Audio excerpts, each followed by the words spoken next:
All right, everybody, welcome back to the Tavern After Dark. We've got a fun episode for us today. Really, it comes down to my life as, it's kind of culminated into video games and all these other things. But I really want to shout out for everybody, Merry Christmas, Happy Holidays, Happy New Year, Hanukkah, Kwanzaa, Happy Yule. Yule started today, Nick, if you didn't know that. I did not. It's been a really fun ride so far, and it's a great end of the year. Nick has joined me on this podcast. We're going a little bit different, as you can see right now. We're setting up 7 Days to Die, and so a little bit of a different twist on a podcast. I do understand that, but we are playing a game that is a little bit slower paced, something that we should be able to still dive into some things, really just bullshit and have some fun. So if you are tuning in again from before, please again make sure you share this episode with somebody. We will dive into the same things we have been diving into, really the After Dark, and what we go through in our heads, right? And Nick's one of my best friends. We've come a long way over the last few years. We met, pretty late in life. It was after we had both, more or less, I was in the process of separating. You had already separated, or I guess retired, right? Let me rephrase that. So when you look at where we were at, how things went, it's different. Like, I've got a buddy that I'm going to have on hopefully soon that I've known for 31 years, right? So pretty crazy. But I do want to kind of discuss a few things with Nick and really dive into his story, because him and I feel, and he could probably attest to it, we are two in kind of the same person, really is what it comes down to. And so diving into tonight's episode, we wanted to play something near and dear to our heart, and video games. And video games to us, Nick, and I know we've talked about it, they are an outlet, right? They are a process for us to kind of just remove a lot of the anxiety we deal with in life, right? I know that's kind of the reason people do what they do, is they step out of their bounds to separate from reality, right, Nick? Would you agree with that? Yes. So before we go any further, you can see that lovely voice in the background. I want him to come on over and introduce himself. Again, Nick, just a brief background, who you are, how you got here, right? Really just, I know we talked a little bit about your kind of high school days, so go ahead and dive into it from wherever you want to start. Well, yeah, I went to a military boarding school from 8th grade through 12th grade, and then I graduated in 2010, and then I joined the military in 2011. But that was always my plan anyway. From the time I was old enough to understand what the military was, I wanted to join the military. And I joined August of 2011, and then I was medically retired in January of 2022. So almost 10 years. So you beat me by 2.5 years almost, I think, right? January 22, yeah. So we didn't have time to serve. So that's something that's unique between some of the people I've had on the podcast so far, really to highlight that. Like I said, Nick and I met later in life, and it really highlights for me how much of an impact he's had on me. And hopefully, in some ways I've had an impact on his life. But Nick has shown me a lot of things, deep within, and we really resonate. We have similar humor. So it's really just clicked, but it's different. I haven't spent a lot of time serving with Nick, but, we work on his farm together. He's come over to my house and helped me out with some things. So we've had a lot of opportunities to interact, and we know how we work in the same way we probably would know how we would work together in the military. And so really just wanted to highlight that as something that's a little different in our story here today. So, but Nick, so you got through, graduated, joined. What was your basic process like? Because I want to ask, I know we've kind of talked about it briefly and laughed about it, like I didn't really have that hard of a basic, and I get it, right? It was later in time, and I'll say mine was a different kind of struggle with COVID and everything else. But from your perspective, what was basic like? From you already had been in the military kind of setting, through high school. Was there really a shift in mentality there, or was it just boots on the ground running at that point? No, it was pretty much same stuff, different day. Okay. Just a little more, intensive. Obviously, high school is one thing. Uh, and boot camp uh, was at Fort Sill, Oklahoma. Um, Okay, different for you. Yeah. yeah, because I'm from Michigan. I went to school in Indiana, and then I stepped off the plane in Lawton, Oklahoma, at 11 p.m. at night, and it was 117 degrees. And that's not something I What was time at used to. night? What time? I was 11. Damn. All right. So at 117 degrees at night. So Yeah, it was miserable. The whole experience was miserable. It was hot. Uh, it was dry. Everything, all the grass and trees, everything was dead. It wasn't what I'm used to. I'm used to green everywhere, evergreen trees and pine trees and spruces and right over there, you got tumbleweeds, and yeah. like you said, everything's dead. So it reminds me of the deserts there out in Idaho, to be honest with you. But I get like the Michigan side. Uh, so for you, Nick, I want to ask. So, what was probably the hardest part for you in the first few years of transitioning from high school? Like, again, I know you're going to have differences, but even I know how immature people are still going to be through basic through up until 26, 27. But it, depending on the person, it's so much worse. So what were the hardest parts for you in the beginning? Because I was older, obviously, right? So as somebody who was younger when they joined, what were the hardest parts as soon as you got out of high school? You got your enlistment started, you got through basic. You said it's hot, so I want to know more about your basic experience. So um, let's see what I can remember. I can remember Drill Sergeant Lawrence, my senior drill instructor. He was a MP. I can't remember my other drill instructor's name, but they were a 14 series air defense. Um, and they were cool people, very down to earth, So very. for the viewers out there, we haven't really highlighted it. Just briefly, what was your MOS going in? I was 13 series, so I was field artillery.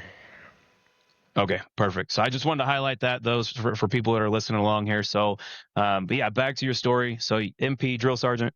Uh, yeah, Drill Sergeant Lawrence was he was old. He was your typical like not too far from retirement type of guy. Right, right. And he's very down to earth and very like this is what to expect when you get to your unit. This is what it's going to be like. And So he's the one that's helping you kind of just get it, which is cool. yeah, he wasn't wrong. I spawned in, by the way. Yeah, I was waiting for it so I can spawn near you. Uh, Miles, that was the other one. Drill Sergeant Miles. Um, they were a really good pair. They got us ready and prepared us for what we needed to be prepared for. And overall, it was a good experience. I think it wasn't anything crazy. It was just your standard. This is how you army. Right.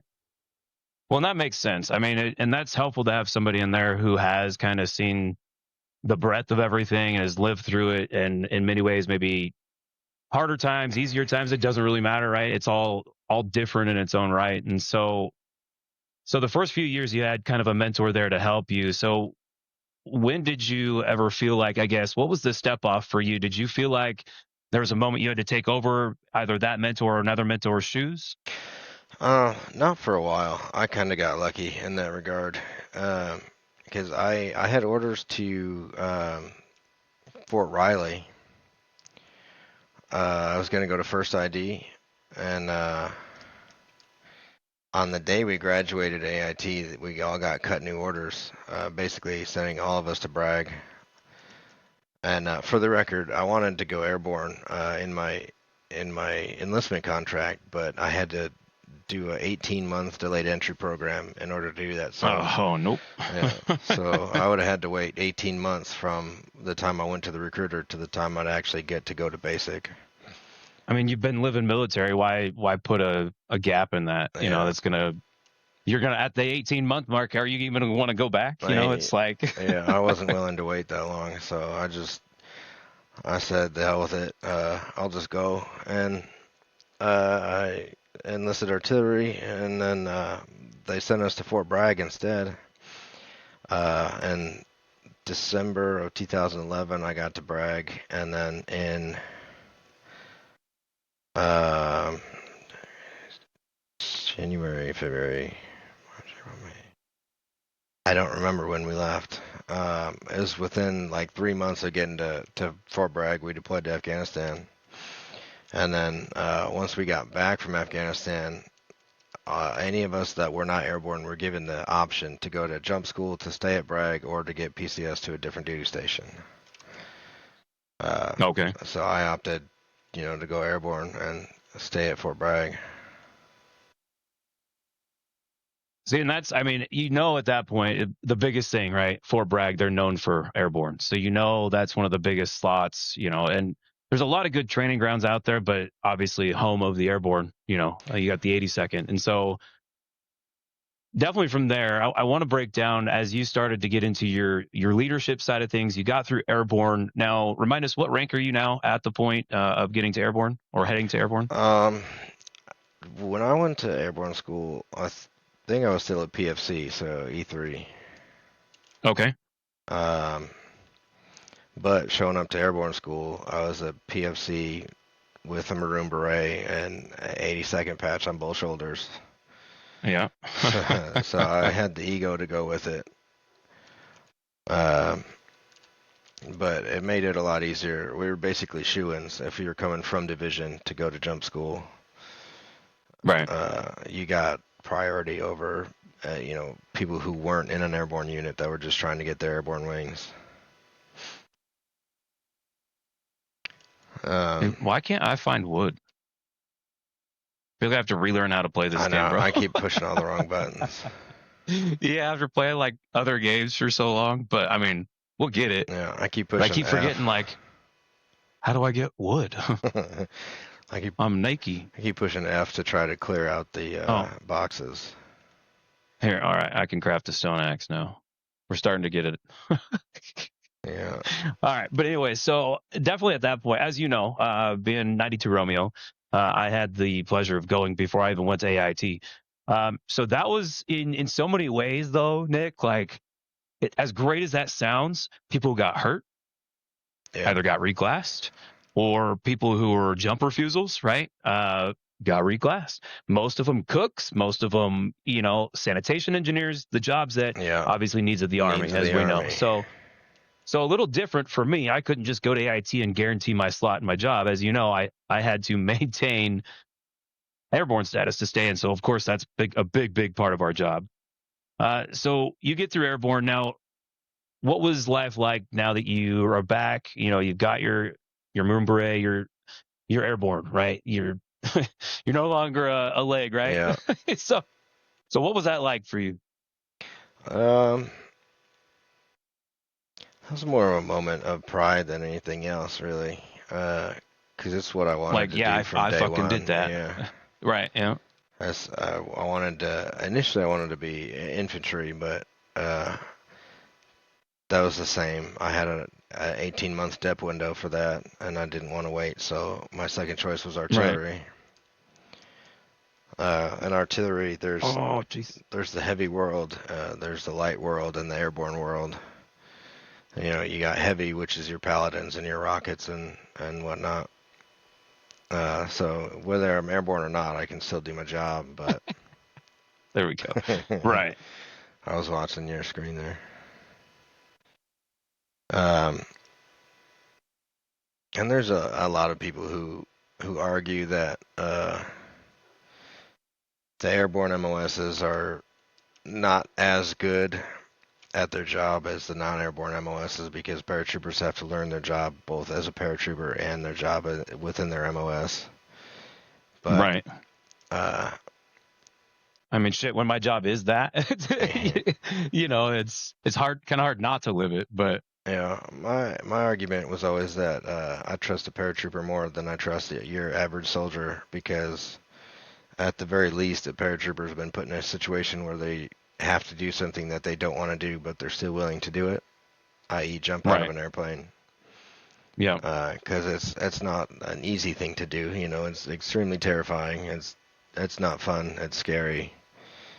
I mean, it's fun when it's all said and done, but in the moment, it's scary. It's not a normal thing to do, but Right. No, I and get that. there's a chance, a small chance, but there's a chance that you could die doing it. Oh It yeah. I mean, happens. just like with anything, though. Yeah. So I trust paratroopers more than non-airborne soldiers because non-airborne soldiers, if they haven't been put in that situation, you don't know how they're going to perform. Right. And I mean, that's absolutely true. Like, imagine, I've been in a situation, as they teach you, twist, turns, tangles, right? It's like you run into a situation where you have a split second reaction to either decide, like, oh, I got to pull my reserve, or I'm going to let this ride it out because, like you said, and you've had plenty of more jumps. I'm sitting in 12. But how many jumps did you have in the end, Nick? Um, Somewhere in the double digits, so I have no idea. I I know it's more than me, right? Yeah, well, I had basically a records loss when I went from 4th Brigade to 3rd Brigade. I wasn't very Right. responsible at the time because I was still, a specialist. Young. I wasn't very old or responsible yet, and I didn't maintain my own How? jump log Dude. like they tell you to. Yeah. And no, Uh, I only know that because when I came in, there was a parachute rigger in the office, and he's like, man, you just make sure you maintain your log, because if you don't, they're gonna there's gonna be a problem, yeah, and that's one thing I didn't want to run into. well, that's exactly what happened because my jump log got lost in between What I the did. units. So my new jump log in 3rd Brigade was just made up by one of the jump master or the air NCOs. They just gave me enough jumps to maintain my currency. Right. Uh, which didn't accurately reflect my actual jumps, but uh, so who knows? I have no idea how many jumps I had total. Dude, what button did I press? Dude, sorry, give me a second, Nick. For any reason, I can't even see. I'm basically playing hardcore mode right now. No head. Yeah, I think I'm gonna have to back out. I'll reload real quick. I'm already infected, Uh, so there's that. yeah, I pressed a button and I'm just literally missing every single component of my screen. Um, All right, yeah, I don't there we know. go. It's all right. So back to what you're saying. So as like you said, I mean it is a slim chance of death, but every time you go up in that aircraft, right? Every time you jump out and you see that green light and you're standing there, nobody can really tell you what that feeling is like unless you've done it. And even to an extent, like I want to skydive so badly, but I know there is a difference. Nope. There's a Yeah. distinct difference between the two. One, you're all crammed in, like sardines in this big giant aircraft. For some reason, 30, 40, 50, 60-year-old aircraft. So, and here you are just shuffling out a door, tethered to a line that pulls your chute for you. So you have no control over the chute being pulled. Whereas like, again, uh, skydiving, free diving, whatever you want to call it, halo jumping, they pull their chutes. They have a reserve in the same regard. So we are in control of our reserve. But Yeah. so what was the experience for you like? I know, gung ho soldier, right? You're wanting to not necessarily prove everybody else wrong. When you said Airborne, it was more of like a big achievement for you. It was something that you could now look at and be proud of, not so much as a, hey, haha, yeah, I did this, screw you guys. But like you said, you do have a different respect for airborne soldiers, for example, just because of what they go through and what they willingly choose to do, right? Yeah. Knowing the regard, knowing the risk. So, Yeah, it's different. so And I know, uh, I actually personally know a handful of soldiers who died jumping. And even within my own battalion, we had right. fatalities. And it's a different world. And that makes sense. And as we know, that was always a big moment because we know how much that impacts not only the unit but those that are in that unit. Nick, and I know you can attest to this. It goes further. Just like our situation, it affects people outside of us, right? The deaths from even suicide. Our hearts go out to those people because I know you and I have talked about how we've seen that and how we've seen the direct impact, but we've also seen the side where they didn't necessarily have a choice, so it it is a different hit, you know what I'm saying? But it hits nonetheless. It's a hard thing to deal with, and I respect anybody who's had to go through it because it's not an easy thing to handle, especially depending on how close that individual was to you, you know. Yeah. And then, it might be on a Monday. You've got a jump to go to, and then uh, Monday evening and Monday afternoon, Monday night, you find out somebody died on the jump, and then Tuesday you go right back to work. And you might have a jump on Wednesday, you know what I mean? Yeah. And it just is what it is. It's part of the job. Right. I mean, it doesn't stop, as we know, Yeah. because people on the outside looking in, they're not going to wait either. And that's as hard as that is. And I want to talk about what you said there, Nick, because I thought heavily about those types of things, not just while I was in the military, but it was something that I lived by when I was an instructor working for Apple as a contractor. I had the opportunities to deal with life altering changes and things in my life, including having Penelope, right? The day I had Penelope, the night I was back trying to make sure that my team was good because I was the training manager. I was in charge of them. And like you said, the cycle doesn't stop. The days, there's no pause button. And as hard as that is, we can't hit pause for reasons like that, because how much is it going to affect those beyond who it's affecting just right now? Yeah, especially from a leadership perspective. So if you're And we're back. an NCO or if you're just somebody that soldiers look up to, uh, as much as it sucks, you still have to show them that business as usual is the name of the game without Right. And I want to being say further. callous. Right. And it goes even further than that because, let's say you had a soldier, just that night you lost a buddy who was really close to you, but that night you had one of your own soldiers call you drunk from the bar. You're not in the mindset to go do that. But again, are you going to go step away and make sure that that soldier is taken care of, especially if you're in charge of them? Right. But that's, like you said, as callous as it seems, they don't stop. And it's hard to see it any other way than that, you know? Um, but I feel you. I definitely feel it. Yeah, but that's another, in my opinion, another difference between the airborne community and the standard regular army is that the airborne community has that. Um, not sure what you want to call it. Uh, Scenario, the type of situation where that's a thing, and they're able and capable of dealing with it and moving forward.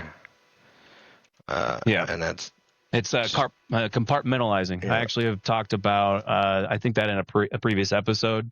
And I feel like I have this unique, but sad ability to compartmentalize a lot of things. And maybe it's a learned trait from the military, Nick. And you and I have kind of talked about how it's in many ways, I mean, it builds up, which is the problem, but we're able yeah. to close off the things that need to be closed off. I died.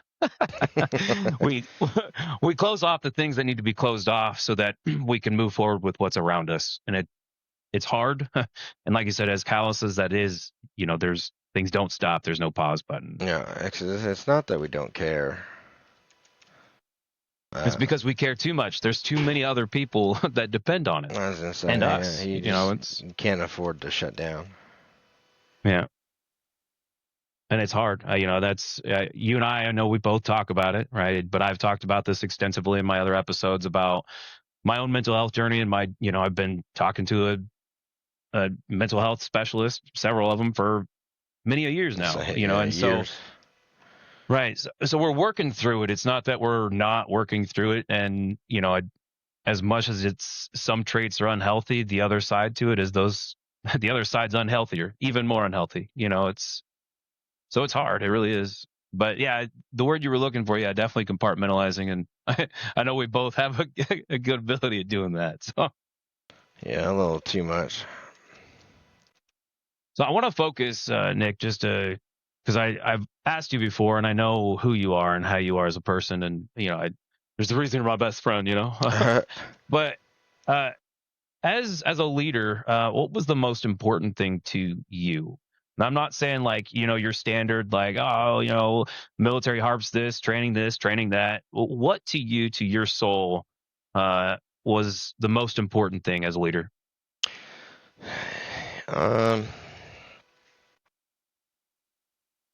That's a tough question. You can go top three. Also, did you add me on party? Because I can't. Yeah, I did. All right. I'm going to zoom out. But anyways, so let's go top three. I'm going to start running towards you so you can stay where you're at. I'm going toe-to-toe with the lumberjack. Oh, you're good. This way you can still talk and I'll travel he's to you. Winning. But I guess while you're fighting with the lumberjack, I'll come help you. I'm on my way. But I have to say leadership for me, like you said, it's hard to find one specific quality that would make it a thing, right? But I would say the best quality you could have as a leader is presence. And I don't mean just standing there, being there, right? You're in the shit with them. And you and I have talked about that as a leader. You should lead by example. A lot of these people, they rest on their laurels, you could say, or I've already served all this time. I don't need to help.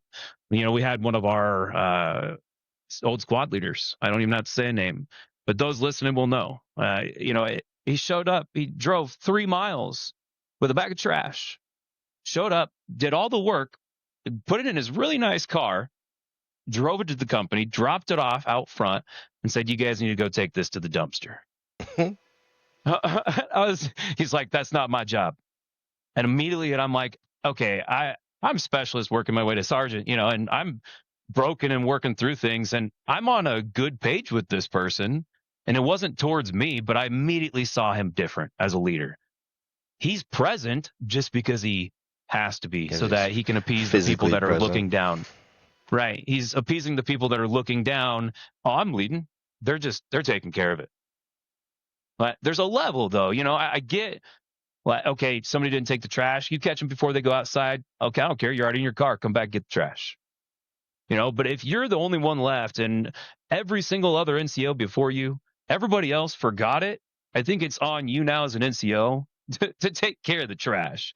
Because I know too well that as I was, leaving wherever my job location was, cleaning up was one of the biggest things we did.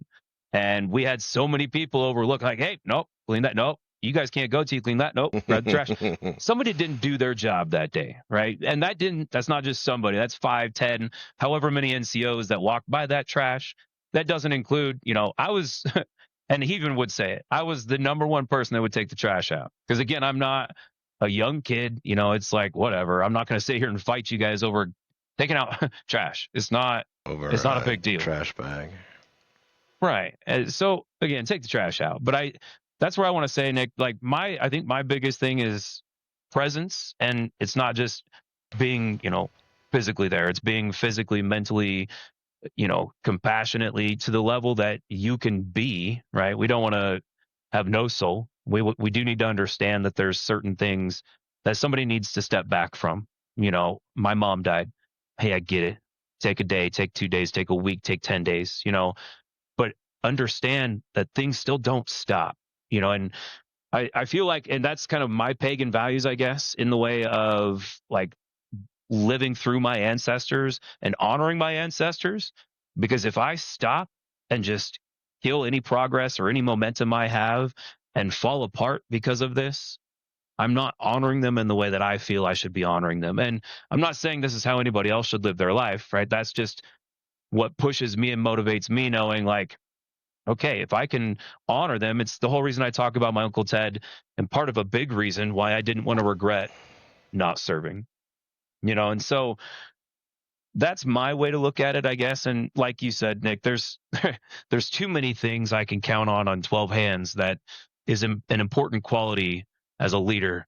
But what do you think's the number one thing that will help give your team direction, I guess, or motivate them? And I'm not meaning like, oh, some kind of physical motivation or, torture, but what do you think is going to get them ready to do the job? Um, that, and in my opinion, is largely you as an NCO or as some sort of leadership position. Right. If you're ready and willing to do a task or to go do something that sucks, for example, um, and you can present yourself in a way where they can tell that it sucks for you, but you're still doing it. You still don't mind doing it. You're still there. Right. Um, or if you're capable of making it suck the least amount as possible. You know what I mean? Whether it's through humor or storytelling or like, As they say, embrace the suck, right? And yeah, I think that's what they talk about with the brotherhood, right? And I get the whole idea through like basic training, building, putting people in the shit together really builds that bond and that brotherhood. So I get it, but there's a way to go about it, like you were just talking about, like I was just mentioning, being present, but not just, you know, saying one thing and doing another, or, not showing somebody's how it's done, just expecting them to know how it's done. yeah. And there's a big difference between like motivating your soldiers through action versus words, and that you've got the different types of leaders where you got the one like, all right, this is gonna suck, let's go do it, and then you've got the one that's like, this is gonna suck for you guys, go have fun. Right. You know what Sorry, I I mean? can't be Yeah. there. Or it's like, I'm an NCO, like I don't have to do that shit. That's you guys. But you know, I always had a sour spot for the do as I say, not as I do types, or the that's your problem, not mine type of leadership style. Right. And that I definitely see on that side. Everybody has their own, leadership style. But our ability, and as one of we know, the biggest reasons we should in the military adapt is because of that. Uh, dude, what did I break now, bro? I scared the shit out of me. I keep pressing something. Oh no! Oh no! What do I keep pressing that stops my keyboard from working? I'm so confused right now, Nick. Are sure not just losing battery? I know it's plug-in. Uh, oh, So, there's a bunch of landmines in this kitchen. oh, well, that's good to know. So definitely on the leadership aspect, and that's one of the big things I've talked about, with the W6 methods, the DEC mindset, the R3 methods. It's really a way for us to help overcome, and again, like you were talking about, be there for the people that we still need to be there for. So I want to talk because this helps us in that mindset of being a leader and helping overcome some of these tragedies that we need to obviously still focus back on the mission at hand. Yeah, I always wanted to be the type of NCO where if a soldier was in trouble, that they would want to call me and not be afraid to call me. Right. And that it's the same way as kind of like your kids. Yeah, yeah, that's I'd rather exactly them right. feel Yeah, I'd rather feel them comfortable, to call me rather than me have to worry, they're going to be hiding something. I'd rather be there for them to help them learn, teach and help guide versus, be that leader like you were talking about who simply just focuses on the fact that they want to get out of there and they have better things to be doing than helping out these people. Yeah, it was always my mindset that your soldier should feel like they are the most important part of your day uh, while they're in it. You know what I mean? Right. They should never feel like an afterthought or an inconvenience or something that you have to deal with. Yeah, no, that is absolutely I think again, going back to kids, it's so funny the correlation on that, like being a good parent and being a good leader. It's The dude, more you've talked tonight, yeah, it's hilarious. NCOs and parenting, in my opinion, go hand in hand. They do, and I mean some of the strictest, the rigidity in the military, it definitely kind of guides us to saying or being a little more, I guess, irritated sometimes or a little more strict, like I was saying. Uh, that is, kind of goes with anything. You have privates or whoever, soldiers that even NCOs that are irritated or frustrated and they snap. It's the same way we use our kids, first and middle name to get their attention. Hmm. It shows them we're, hey, we mean this is serious business. And we kind of do some of the same things in the military, like you said, as an NCO.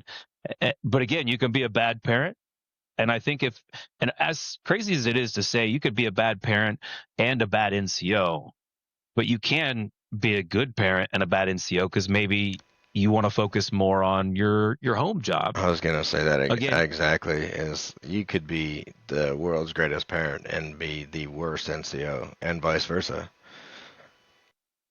You might be an excellent NCO and just an absolute garbage parent.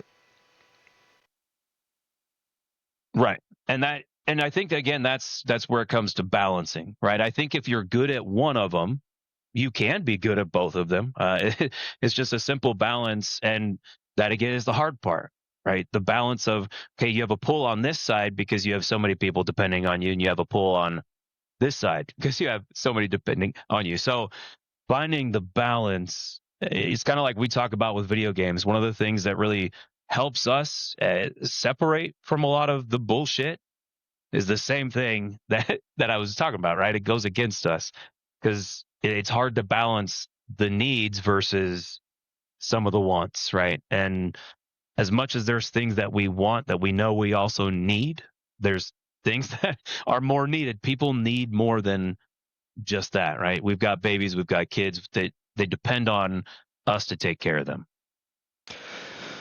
Yeah, yeah, and that's I should say I never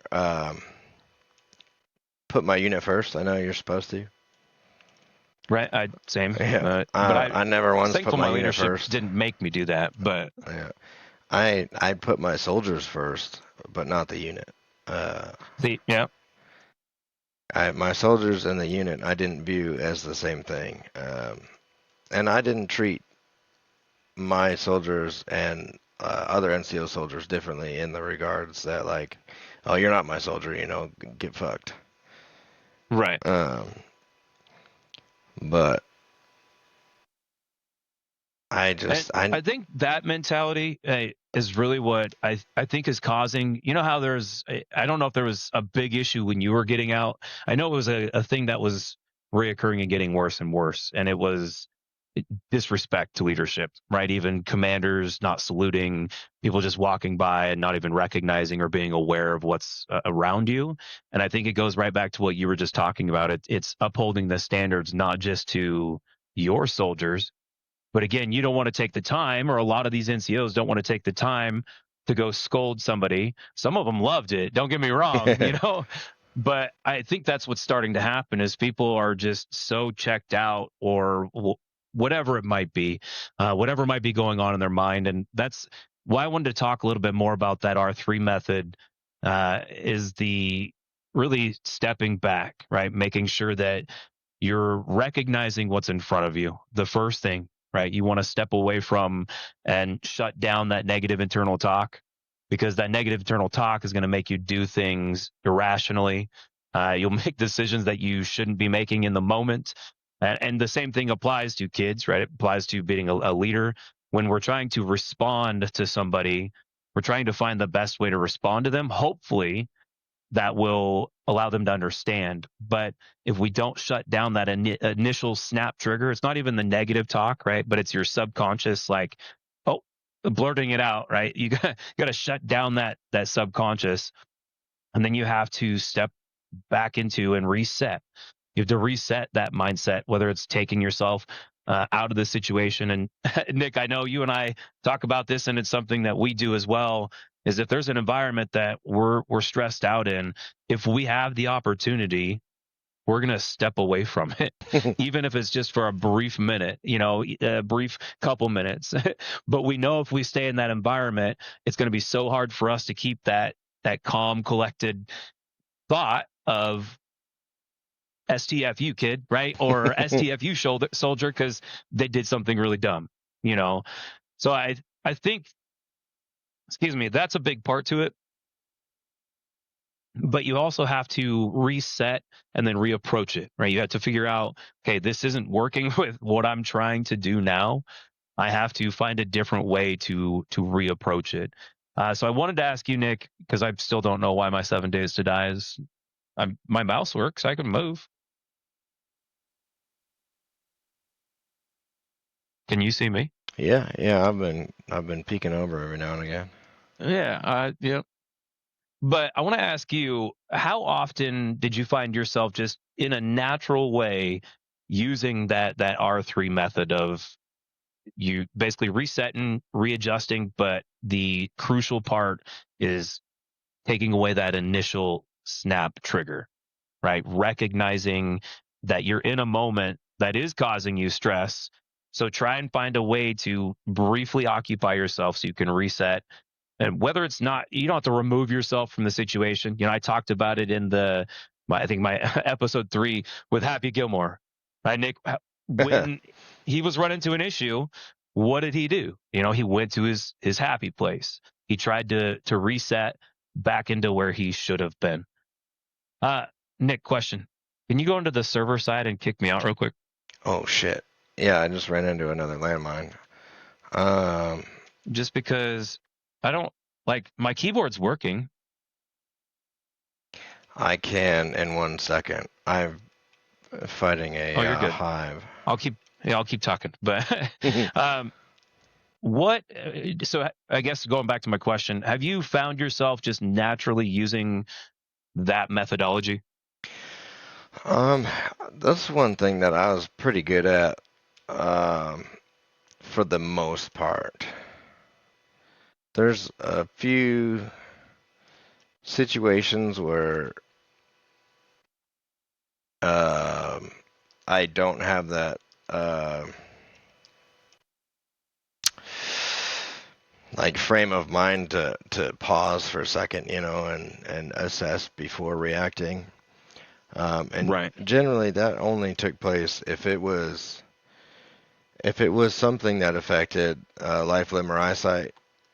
That's where I would make a snap response, and not necessarily always a good one. You know, I might. Right. That's where I might go like the old school method and just start cussing somebody out or yelling at somebody for And doing then it's hard something. to come back, Yeah. right? Until something can either catch your attention or you go long enough. I found myself, where you go long enough, like with your kid when you're trying to teach them something and it gets to the point of, you're basically scolding them and what you're saying means nothing to them now because they're just shattered. You Yeah. get to that point, you're like, dude, all right, I got to step away. You got to, go do something else. But I get that. I think that's the hardest part. Like you said, Nick, is stopping it before it happens. And we can recognize it sometimes. I wish I had a superpower to recognize it all the time, dude. Like, Yeah. It's a lot harder to do with my children than it was with soldiers because I don't know what it is, but when it's my kids, man, I'll go from zero to mad at the snap of a finger, you know. Yeah. Well, But it's because we question. I know we talk about this too, but we question like how really are you making this dumb of decisions? Like I don't remember being this, in some ways, but we don't always remember all the little nuances of how other people felt about us as a kid. You know what I'm saying? Like that's, I guess, again, going back to perspective. I have to go back and think like, well, I mean, how would my parents have looked at me when I was a kid? yeah, I guess there's one other situation is blatant disrespect is one thing I didn't tolerate well, and I did not handle well. Where um, if somebody was just blatantly disrespectful, and it wasn't like warranted, you know, not that disrespect Right. is warranted, but you know what I mean. If it's a situation where it's like just like a corporal telling somebody to do something, and they're like, "Why should I listen to you?" Or like, "Yeah, a cool story, bro," you know, something like that, I would snap in a heartbeat. And I do that with my children too. If it's like blatant disrespect, I will immediately snap. But usually, I've gotten uh, well enough where, like, yeah, I'll snap, but I'm able to rein it in before I open my mouth and say anything. I see, and I've gotten there too, but then it's written all over your face, and it's like, Yeah, I'm sorry, like,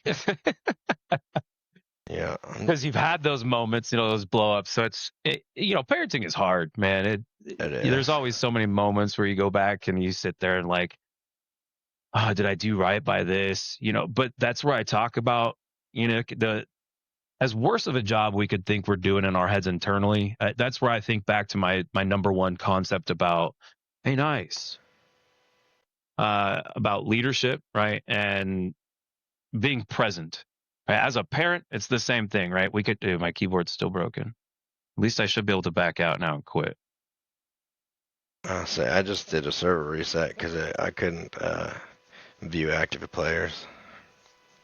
Dude, I want to know why it's having a problem. But anyways, back to what I was saying with the regards for being present. It's the same thing. I think back to being present with the leadership. We can be as negative as we want on ourselves, and the biggest thing we can see, and we know people like that, Nick, right? We know people that are not there, and in many regards, I understand, letting your kids go outside and play. You don't necessarily have to be there. I'm not saying that, right? But you let your kids basically run the entire roost. They make their own dinners. I know you guys are not like that, so neither are we. So there are people that are not present in their kids' lives, and in many ways, as a kid growing up, they love that, right? There's no responsibilities. They can do whatever they want to do in the regards of like, oh, well, I don't have a parent to tell me what to do, so why do I got to do anything? Dude, my keyboard is still broken.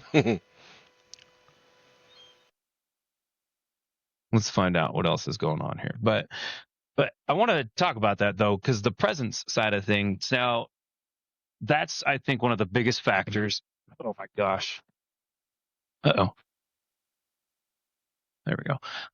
One of the biggest factors, to being aware that we are good parents, and where we do have the issues, where it's like, oh man, I could have done this better, I could have done that better. But what we are doing, right, is we are making sure our kids are taken care of. We are making sure that this kid, because you have quite a few kids, right? But we're making sure this kid has somebody who is there and at like, let's say, a school play, you know, uh, or a soccer game or whatever it could be. I think I found out my issue. Hold on. Uh, Being there, and as me being the coach as well, uh, I've had my opportunities to be there. So I've seen you guys there. Oh no, is it not that one? Stupid. uh, so being there, right, Nick? So Hell, there's times where I get it, like you've had to stay home because of kids, or like, I stay home on occasion, and Stephanie goes to Sam's Club or wherever it might be. But there are times where we do have to follow responsibilities, right? It's not like we're saying no, or, again, if we're sick, right? There's things that are different. There we go. There are things that are different when we're there for our kids and making sure that they show up for school. There's I we talk about it, with Stephanie being a teacher, and we know other teachers, and we know the school system, and but there's so many parents that aren't present. And like I was saying before, as much as those kids may be like, oh yeah, running the roost, those are the kids again later on, they're going to get arrested and have no regard for rules or society, and they think they own or have a right to anything. Yeah, well, And I would so, say that there's two faces to that, because there's the kids that are in that situation because their parents allow it, and then there's the kids that are in that situation because they have to be. You know what I mean? and that is a tough part. Whether it be for any reason, right? We all know the reasons why parents aren't present, whether it's in their control or not. And like you said, there are situations where, like I didn't have a dad growing up, not necessarily by choice, and it wasn't that he died or passed away, but I didn't get to see him until later in my life. I didn't have control of that. I didn't have a stake in that, and so like you just said, that I love that you brought that up, Nick. Again, this is why you're my best friend. But it's true. It absolutely is true. So I want you to keep going on that, though. Well, we know somebody. I won't name drop anyone, but you know them too. Their their dad is active duty, and their mom was a stay-at-home mom. She works now, but even when she was a stay-at-home mom, she had depression so strong or so bad, or however you want to say it, um, that there'd be days where she wouldn't get out of bed, and he would have to make breakfast, lunch, and dinner for him and his three siblings, and he's what, Right. 12, Right. and it's not because she's a bad mom necessarily. She's just dealing with her own things Right. in And a way that's the whole that's, point of this podcast. yeah, It's to try and share these stories to help, I guess, illuminate that somebody out there somewhere is dealing with something, and we don't know how they're feeling, but what we do know is kind of like what we've talked about before. Shutting down for us isn't really part of the deal, because we know, and it's hard, and that's where the compartmentalizing that's what goes, I was right? just about to We say. Yeah. we keep moving for fear that if we don't keep moving, it'll catch up to us. And again, not healthy, right? We know we've talked about it, but I've never really thought about it that way, but that really is like hitting it on the head. Yeah, I recognize that basement. Um, Oh, yeah, because everybody deals with it, in their own way. Some people don't deal with it at all, and that's its own problem. right. That becomes a ticking time bomb. Mm. It's really is. I mean, all sides to it, and again, that's all perspective. But I love that you brought that up, Nick. So, is there anything else you wanted to say about that? Um, I mean, it is what it is. Some people self-medicate, some people hide, some people ignore their phones and ignore phone calls from friends and family and whatnot for maybe days at a time. Some get sucked into video games in an alternate world, Yeah. and Some I get discover it, and that's Skyrim, and you don't hear from but them that's for to a month. World of Warcraft. I Yeah. had those days back when I was a kid, but that's where, like, in some ways, like playing a game like this, you are conversing and socializing. It's not necessarily healthy, but as long as you're getting out and touching the grass, as they say, and we work on a farm together, and so we get out and do what we need to do, and this is our time to hopefully decompress. We're not trying to get fully absorbed into it. But I think that's the issue, Nick. I want to highlight this and kind of talk about it and see what your opinion is, I guess. But I want to say the more that we remove the joys in our life, right? The things that we look forward to doing, like video games, whether it be shutting down and completely removing video games from our life, we know like it's something that we enjoy. And so it's something that does give us some happiness. And it's, again, we could be off going and doing so much worse, but hey, moderation's a big part of it. But I feel like, and Nick, you can maybe attest to this, and maybe you've found some ways back from it. But the more you stop doing what you love, the easier it is to get stuck into something specific, right? Whether it be drugs, whether it be alcohol, or maybe again, you go as far as picking up, free climbing. And if that's what really grinds your gears, but be safe about it. Don't hurt other people. Don't, as much as you can try, hurt yourself. It's hard. Like you said, Nick, self-medicating and things. And there's what has worked for people, and they found that it's worked. And hopefully it's something that they can maintain a long, healthy lifestyle. But that's my concern, as much as I'm like, I want to be here for my kids. I want to see your grandkids. I want to see, and so trying to take care of myself, and that's why we seek out mental health. We try to do what we do. We go to the doctor so that we can maintain as much of a healthy lifestyle as we can. But would you agree, Nick, that if we remove the joys in our life, right? So I want to go back to your story that you were talking about. If we remove the joys from our life and stop doing the things that motivate us, bring us passion, and sometimes then our kids aren't enough, right? Like you were saying, we get stuck in a rut, we get stuck on this downslope, and it's a hard way back. But do you agree, I guess back to my question, do you agree if you were to keep the things that you enjoy fundamental in your life, that you could stay away from that edge, I guess is the best way to say that? Um, I would say that you kind of have to. And I would agree. I guess that's why I maybe have asked that question. I You guess really it have could be to, a because it's yeah, really easy to fall and get stuck into a rut, regardless of the situation or the reason. right. Uh, So I want to ask what then has helped you out of we can just go with an example. You don't have to be, you can be generic too. But one of the biggest things that's helped you, but what's helped you, uh, let's say, stay out of that rut? So let's talk about that first. So is there anything that you do actively currently outside of, as we know, mental health and the doctor side of things, the fact that we are trying to work on this? Um, I guess I forgot the last part of my question, but you know where I was going with that, right? yeah, yeah.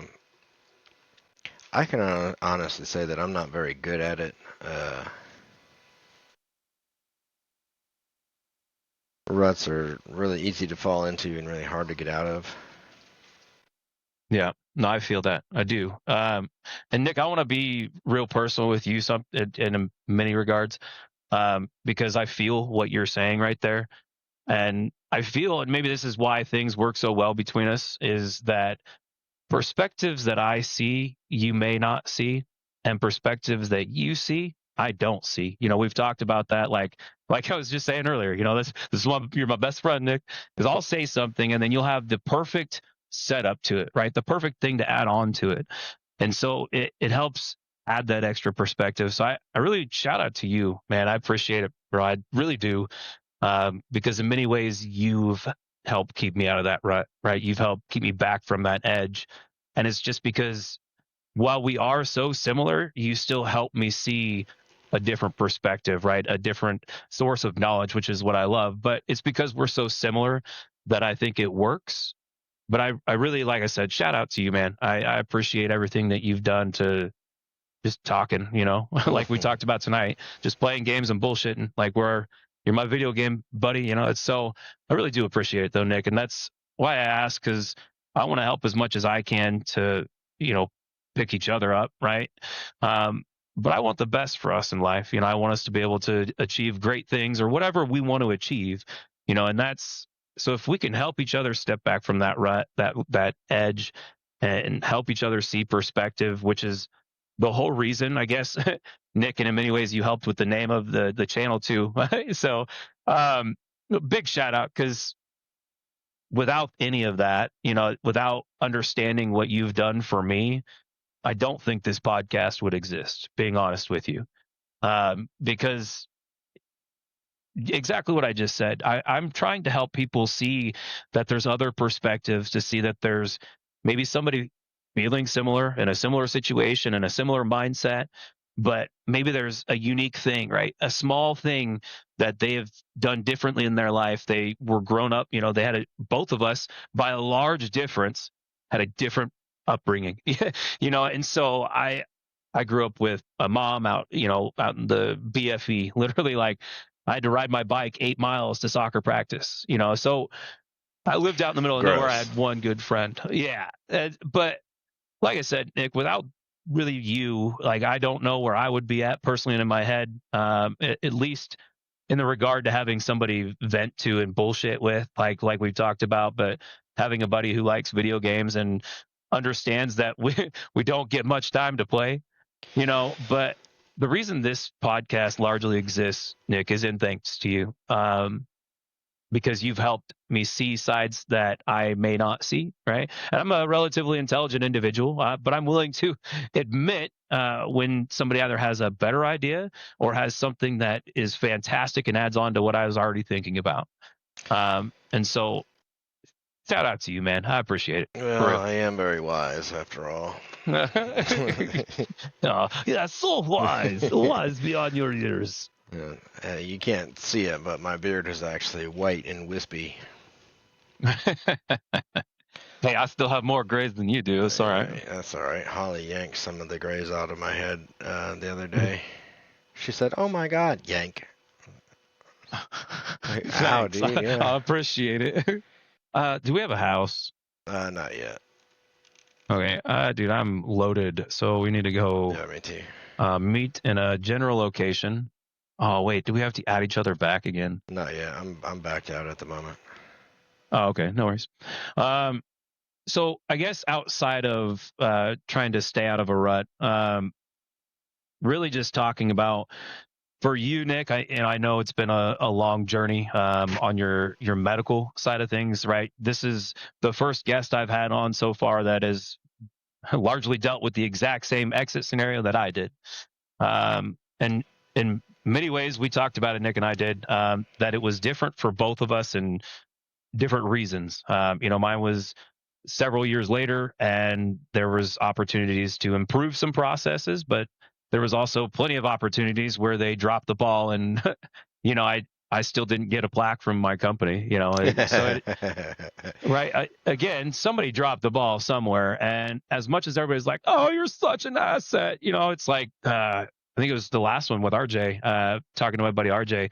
He said, "You are literally just a number," and Austin told him that, RJ, in the regards, and he was pissed, but he's like, "But you are right in the fact that I shouldn't let it affect me so much so that it takes me away from what I'm doing now, because I'll be damned if I'm going to let anybody take away from that, So we can be mad, but like you said, they're going to see you as just a number. So you need to find some solitude in that, and so again, there's a lot of ways that the process could be improved.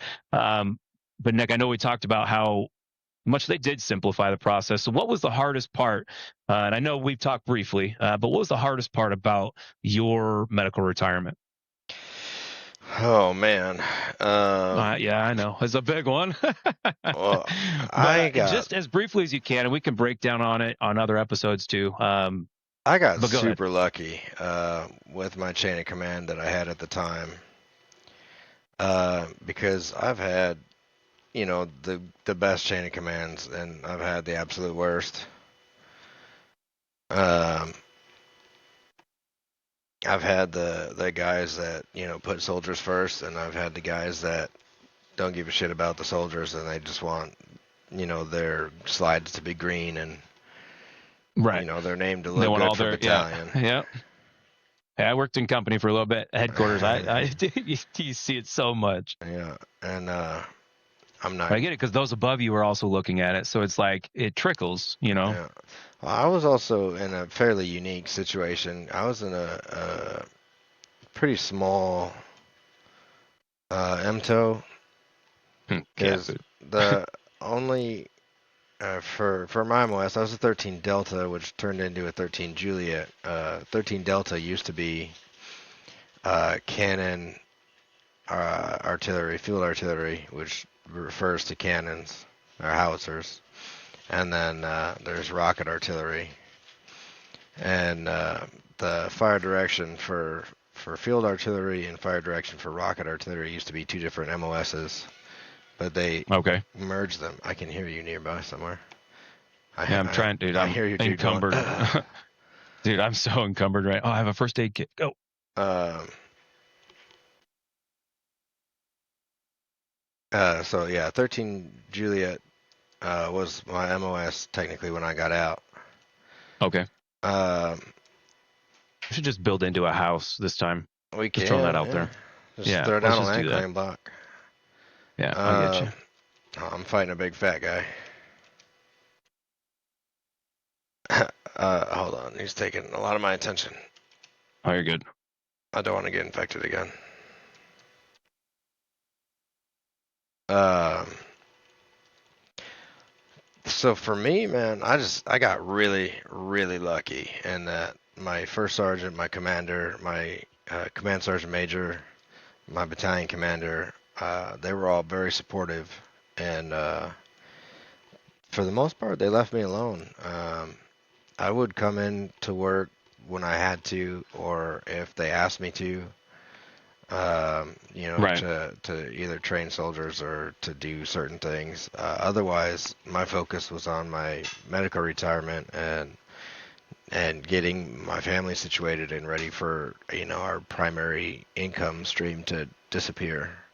Yeah, dude, that's both of us can attest to like, that gap there, man. And I know your gap was so much longer. And it's a relief that you've been back paid and everything has sorted itself out. But the burden and the detriment from that is not an easy thing to overcome. I know we both can attest to that too. Yeah. Um, For so you were getting your family ready, changing income. So keep going there. I guess for per. I'm putting the land claim box down in the basement. Okay, I was about to put one down on the ground floor. Um, It's down in the basement. So for perspective, I guess I'm gonna make some doors. Not for perspective doors, but for perspective. I was 13 Juliet, and I was E6 Staff Sergeant, and I was nearing the end of my time on the gun line, which in my particular MOS, hold on, I gotta back out for a second. all right, I'm making doors right now, so you're good. In my particular MOS, once you finish your time on the gun line, you end up at battalion, and you go to meetings and PowerPoints and briefings and So you get moved you up, know. which I get like to the level because at that stage in life, right, Nick, you've gotten a lot of knowledge. You have a lot of knowledge that can genuinely help some people. So it's a hard flip between Oh, being in an office where you can certainly benefit, but also knowing that in the field there's things that go wrong that rarely happen. But given your time, given your deployments, you've seen a lot of things that can affect that. yeah, I guess So that brings me back to the MTO thing. I forgot to finish that. For MTO is how many of each type of job the unit's allowed to have. And right, for my unit, each artillery battery, which consists of roughly 100 people, there were only two of my job at my rank and pay grade that the unit was allowed to have. There were two of us, and okay. each artillery battalion has three batteries, so there's six staff sergeants, 13 Juliets in an artillery battalion, and then there's one sergeant first class per artillery battalion. Oh, there's a dog. I'm dead. Oh yeah, you're screwed. Did you put down a bedroll? Oh, Oh, you got I him. got him. Now put down the Dude, I'm bedroll. so glad I have a bone knife. I'm so glad I have a bone knife, bro. um, But anyway, sorry, back to what you're saying. yeah, so it was interesting that I was left alone as much as I was because, there was only two of us, and in my battery, I was the only staff sergeant, 13 Juliet, that we had at the time. Um, we ended up bringing another one in after I got hurt, which, I was nearing the end of my time because you only serve on the gun line as a E6 for I think it's 18 months Okay. or 12 months or 18 months or something like that. I don't remember. But then, afterwards, then you go to administrative roles, or if you're needed on the gun line somewhere else, they'll put you on the gun line, but that's detrimental for your upward movement, because then it makes it look like you've been in the job longer than you're supposed to without context. It's kind of like the same thing for us as a 92 Romeo getting pushed into jump master school, right? That was like an automatic jump. As soon as you hit sergeant, basically a specialist or a corporal, you were already going through white slip, planning for jump master. Like it Yeah, was an automatic rollover, and it was a rarity when they didn't, it was the same for us. Once you hit stripes, you got your white slip. Otherwise, Yeah. you got shit on, basically. Oh, yeah. um, But I didn't want to go the administrative route and work up at battalion, so I was getting Storage. ready for SFAS, which is Special Forces Assessment and Selection. I was going to go the Secret Squirrel route and Okay. Yeah. try to join the group bros, the squirrels, Dude, as I I was high call them. speed. I would have, like, my first platoon sergeant was actually tabbed and everything as a rigger. Dude, it's a rarity when you see a tabbed rigger, like all the things, so it was cool to see that. And there was a few that from basic wanted to do that, but there was no way, like everybody failed out. It was a hard thing. Yeah. So just for a quick reference, you'll see on the left side of your screen, there's that nose, and Yeah, then yeah. Oh shit. you're dead. I'm dead. So it said Oh, he fell from the roof. Yeah, No he more. did. Oh, there's another one. There's like 6 of them in there. Yeah. Ouch. Uh, That's at the top of the base that we just. yeah. Well, once we clear them, they won't respawn. Yeah. That 13 meters is the range around you that the zombies can smell you. Oh, that's cool. They added a smell mechanic. That's pretty neat, I suppose. So, and that also, if you have food in your Oh, we need to add a pockets, bedroll. I told you that. Look, check the I tape. know, Check the tape. bro. Dude, no, I don't need to check the tape. I know you did. uh, Yeah, they added a smell mechanic, so if you have like raw meat in your pocket or What? stuff That's like that, nuts. they'll be able to smell you now. Which All right, sounds man, like a back funny up, thing to say if you have raw meat in your pocket. dude. Yeah. You're just slapping a steak in your front pocket. Um, but yeah, so I was Oh, getting no ready for wonder. SFAS. I had white slip on Monday because I was one of the ones that put off going to jump master school because I didn't want to. Because I just viewed it as more, jump master duties, more things to do, more reasons to be at work later, stuff like that. Until I had my own section and I had to rely on another NCO to JMPI my soldiers. Oh, dude. That made me feel a type of way, so I didn't want to do that anymore. Yeah. I wanted to JMPI my own soldiers. So I was going to White Slip. I was going to go to Jump Master School. There was a Jump Master School date coming up that my commander was going to Oh get my me put God, I'm gonna in. die again, Yeah, you're screwed. I don't know. dude. Oh my God, I'm out of stamina too. Right? Oh no, I thought I replaced that door. Oh, dude, no. Wrong I made door. it You out. mean you survived? You're infected, I but you did, survived. bro. I thought I replaced that door. Nope. Um, I cleared out the top level though, so yeah. So oh, White Slip on not completely. Monday. Jump Master School coming up. School date. It was like a week after or something like that. that I was going to go to. And then Friday, we had a jump on August 18th. No. Oh, yeah. Or no, August 8th. 8th or the 18th, I don't remember. But we had a jump Friday. TOT was 1700. It was a beautiful day. The weather was nice. Uh, Too Temperature was nice. beautiful.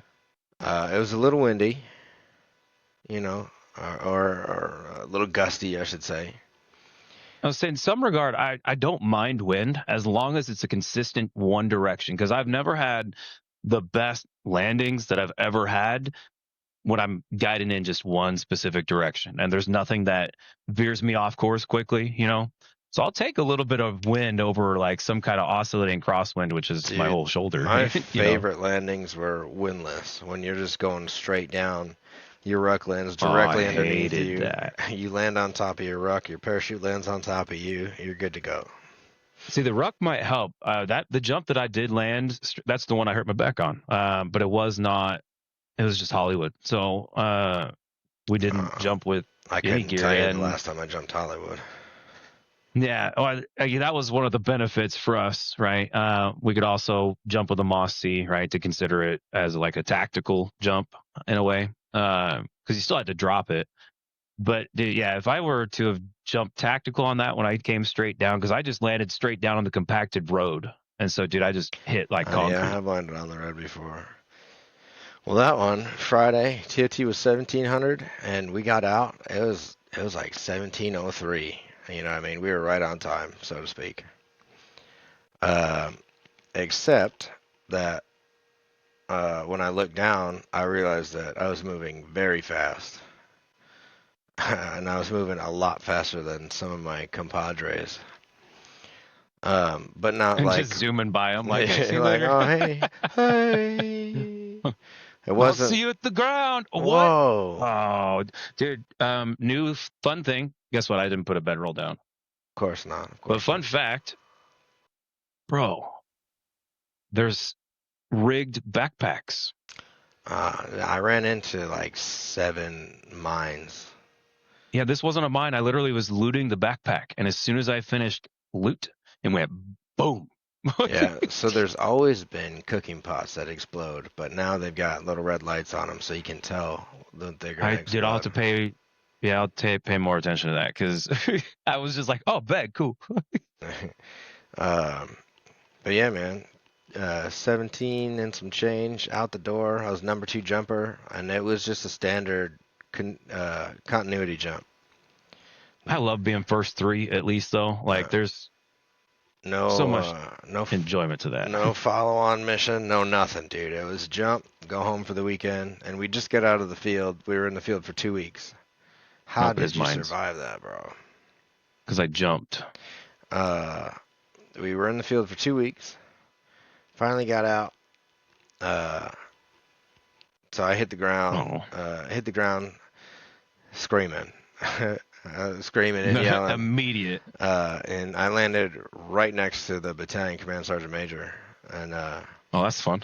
yeah, he came running over and he was like, "Hey, man, you okay?" I was like, Oh, "Oh." he's seen some shit, so like he's at least understanding Yeah. what's going on right now. I was like, "Hey, Sergeant Major." He's like, "All right, well, you know who I am, so you're probably all right."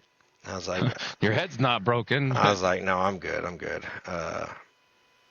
Um, and then him and a medic helped me over to the FLA to get checked out, and it felt like I bruised my thigh, you know, like I just hit really hard, and that's what I thought I Right. did. So I ate 4 ibuprofen from my assault pack or my medium ruck rather, and then I was like, all right, I want to go home. It's Friday. I've been in the field for 2 weeks. It's the weekend. Yeah, I want to get out. I said I want to go home. And they're like, all right, well, there's an LMTV going to Womack. Do you want to be on it? And I was like, no, dude, I want to go home. And he's like, are you sure? I was like, all right, let me get out of the FLA and walk around a little bit, and then I'll decide. And I couldn't walk, and I was like, nah, something's wrong. I was like, all right, let me. And the only reason that I even went to the hospital was because I knew Hollywood would make me gone when I got home anyway. Where are you? I'm still loading. Oh, Anyways, keep going. I knew Holly would have made me go when I got home. Oh yeah, So I was like, yeah, fuck it. as any I'll just. good wife should, I suppose. I was like, I'll just go now, and get to Womack. I sat in the waiting room for 2 hours. Still, Dude, where? still loading. How many more? I should just don't spawn right know. next to you though. How many more? Dude, this is ridiculous. Sat there for 2 hours and then got an X-ray. And they were being all Got it. like nonchalant and shit. And then they were looking at the X-ray and they started freaking out and whispering to each other and stuff. And I was like, well, what are we whispering about, guys? Like, what's going on? What's the secret, guys? I was like, what's going on? And oh, dude, welcome to the party. Guess what? oh, hey, thanks. Yeah, you're welcome. Oh, you're almost dead, homie. Yeah, dude. I just fought all three of them with 20 health. Dude, you should be proud. My graphics seem to be better than they were when I logged in 10 minutes ago. Mine too. I don't know what the difference is. But anyway, yeah. Oh, gun safe. Yeah, they were all freaking out, and they're like, "Oh, we're gonna go get the doctor and this and that." And I was like, "All right, guys." And they were like, "Oh, we need you to not move. Sit still."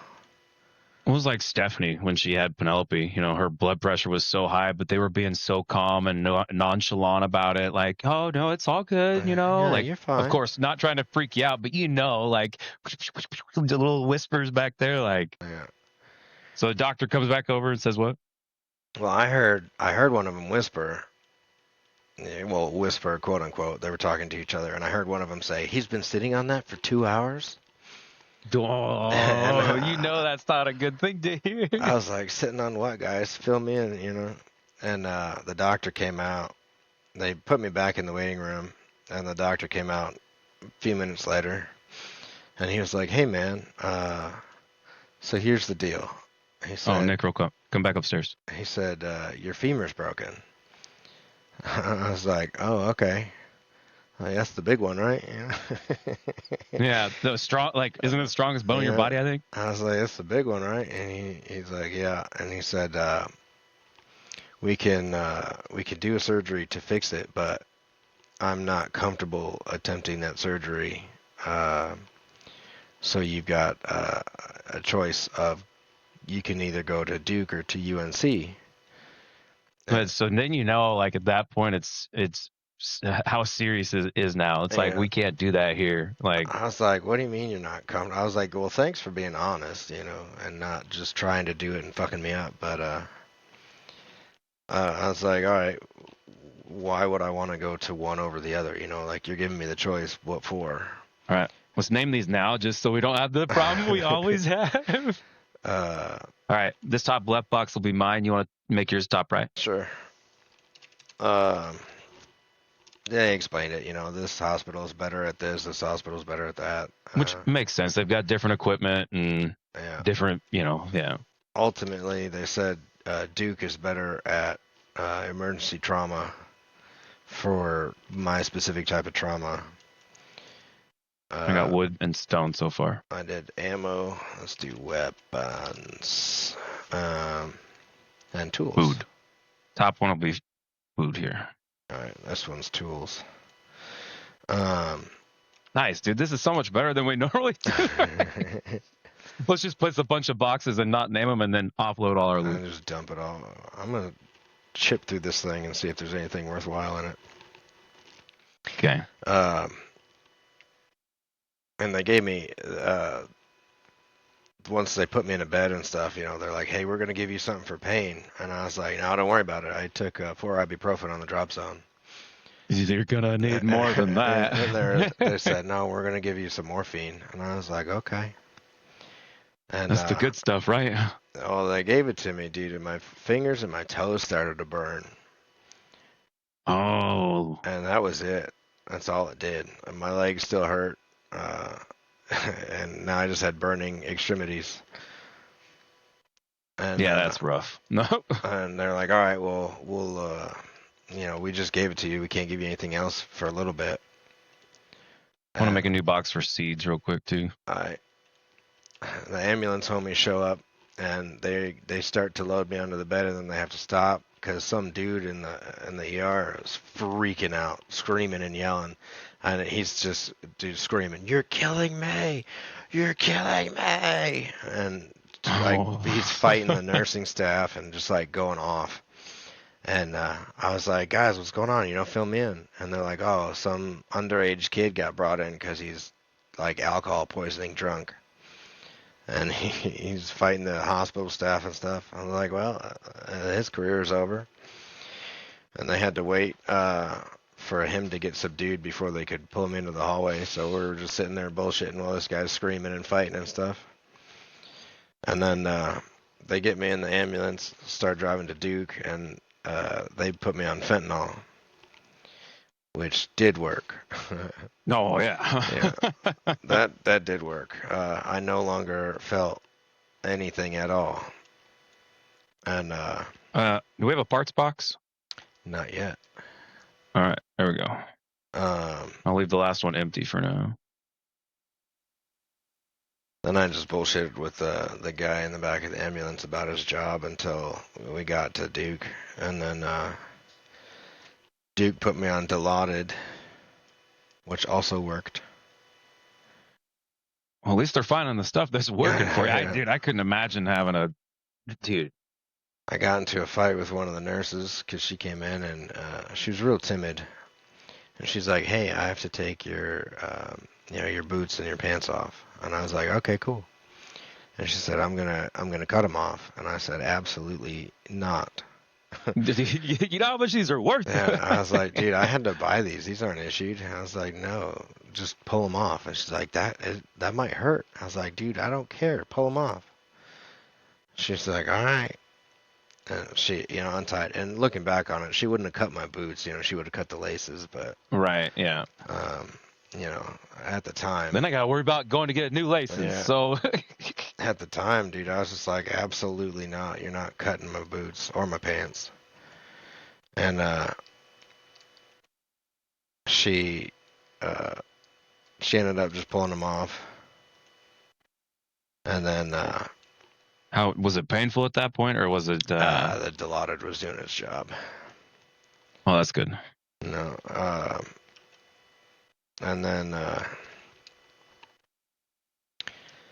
I didn't have to wait long, but dude, it was like a scene out of 28 Days Later rolling up because of COVID, because it was 2020. Oh, so now you can feel what I was feeling like at basic. Dude, it was weird and creepy. They had all these like hazmat fucking tents and shit set up outside of the intake area, and dude, it was hallways lined with beds. It was something out of a movie, dude. It was creepy and weird, and it, by now it was like 2 a.m. And yeah, dude, it was weird, and I didn't have to wait too long. They were pretty proficient, pretty quick, and it was all female staff. And the one nurse who seemed like she really didn't want to have to take all my clothes off. But I was like, dude, just go for it. I have no shame. It's fine. I got medical things to take care of right now. So trust me, you're not the first person. I've had many a medical issue in my career. And then I get wheeled over to x-rays because they got to do x-rays and then the next step level imaging and whatnot, and, right. They wheel me into the x-ray room, and standing there waiting is oh, I got a cooking grill, by the way. Nice. It was the first stand there waiting is the first male that I'd interacted with, and he was immediately identifiable as one of the gayest dudes I had ever met. I was like, hey man, what's up? And he did my x-rays, and then they wheeled me around a bunch. I don't remember a lot of it because of the Dilaudid, but we did the x-rays. They wheeled me around to some other places, and then and mind you, the whole time I told Holly, I was like, hey, I'm going to come home late. I landed hard. I got to go to Womack to get checked out. and not even tracking the severity. Dude, yeah. And then on my way to Oh, I found all the crates upstairs. I'm looking right now at your screen. They're upstairs. Oh, okay. On my way to Duke, and I had called her or texted her or whatever, and I was like, hey, I'm not coming home tonight. I'm on my way to Duke for emergency surgery. What do you mean? Yeah, and then my unit didn't have an FRG set up yet because we had a new command team, and Oh, okay. it was single.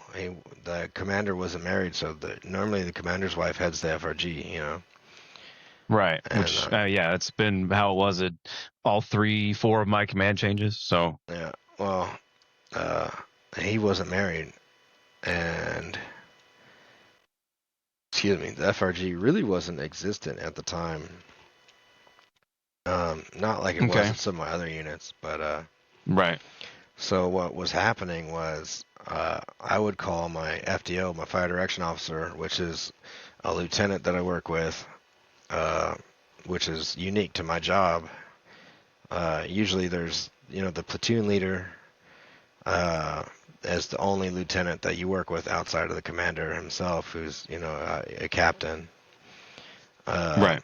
But as FTC, the Fire Direction Center, we have our own officer that we work with called the Fire Direction Officer. And I would call him, and I would give him an update. And then until I was out for surgery. And then it was my wife talking to him. So my wife would tell my FDO what was going on. And then my FDO would tell my commander. And then my commander would call my wife to tell her what's going on. And my wife, Holly was like, dude, I'm the one that gave you guys that information. right. Like, you know what I Like, mean? dude. Like, why are you calling me, telling me? So that part was Thanks, but no thanks. Yeah, that part was kind of a shit show, but otherwise, yeah, I went in for surgery, woke up, I had those weird little blood cuff things on my legs, that inflate and deflate to force oh, blood right. through your Yeah. legs and stuff. And Well, because that's a big thing. I mean, you got like major arteries right past, like, that's one of the biggest reasons they say when people like hyperextend their knee or overextend or whatever it is, and that whole joint separates and those tendons separate. Like, the biggest thing they're worried about is the arteries that are running down that could basically just be severed right now. yeah, apparently I got real lucky in that regard. Yeah. See that? Yeah. Because that could have been a whole leg gone situation. You know what I'm saying? Like not only that, but if like walking, I walked on it. I that. didn't know Yeah. it was broken, and if like something had shifted or something pinched the artery and pierced Or it, if you would have just gone home like you wanted to go home, yeah, is I could easily bled out before I even knew there was a problem. yeah. Yeah, dude, that's so crazy. Again, perspective, right? Like something somewhere at this point wanted you to still be here. Enough so much that, it was like, hey, no, like everything kind of fell in the way it should have fallen. So let's talk, because I was 3 surgeries deep after I got, or I guess before I got medical retired. So what was the recovery like for you? Let's say week 1 to week 2. So the first little bit, I I was stuck in the hospital for a few days until the nursing staff came in, and my first question when I woke up from surgery was, when can I jump again? It was the first thing I asked. Dude, I was like, when can I jump again? And they were like, what the hell are you talking about? Because what do you mean? yeah, You may they didn't know. But then I was like, all right, next question, when can I go home? And they were like, you can go home as soon as you can demonstrate to us that you can walk with crutches. And I was like, well, bring me some fucking crutches then so I can go home. You know what I mean? It's what they made me do when I had both my feet surgery, right? Basically making sure it's not just that, like you come out of anesthesia and everything like that. They want to make sure that you're capable of walking too. Yeah. Uh, eventually Jesus. they did that, and you know, they like it's a teaching hospital, so they brought in, you know, all the students and stuff, and we did my little physical therapy session, and oh, I should be using a wrench on this thing, dude. I'm making mistakes. Um, Oh, dude, I should make a wrench. I forgot about that. then I got home, which Holly was home with all the kids and couldn't like come get me, and I wasn't allowed any visitors because of COVID, so I was just sitting in the hospital room by myself with the little hospital Dude. phone. Dude, the first Yeah. time the hospital phone started ringing, you know, I was all fucked up coming out of anesthesia and high on painkillers and stuff, so I had no idea what the sound was. And it took me a while to figure out that it was the hospital phone ringing and that I could answer it, you know. And it doesn't answer Dude, when could you you pick I it can up. imagine You it's like, gotta like push a button. yeah, it's like waking up tired trying to turn off your alarm. You're like, oh Dude, God, it's basically exactly what it was. And I was like, what is that sound? And I finally figured it out, and I picked up the phone, and then I realized picking it up doesn't answer it. So then I had to figure out which button answered it. And then Nurse. it was, you know, it was Holly, you know, so I was Well, of talking to course, her. yeah. And I was getting pissed because they wouldn't bring me my phone. And then I was getting into an argument with this nurse because, for a little more perspective, when I jump, I stop drinking any liquids the night before, right? Like, Well, nervous. I mean, depending on how serious you were to look at that, like there's people who would flat out, oh, I'm stuck in this room, I'm about to die, who would flat out turn you away, like if you were drinking an energy drink, right? Because it changes the way your body's reacting, everything else, So they do take that quite serious. well, I'm so I dead, don't like having to sit there having to pee in the harness for hours at a time. so dead, bro. Oh yeah, you are. Um, oh, that reminds me, I didn't put on my clothes. You're welcome. So I stopped drinking. I drink like a bunch of water the day before, but then like 7, 8 p.m., I don't drink anything. Right. Uh, so it had been well over 24 hours since I had anything to drink, you know.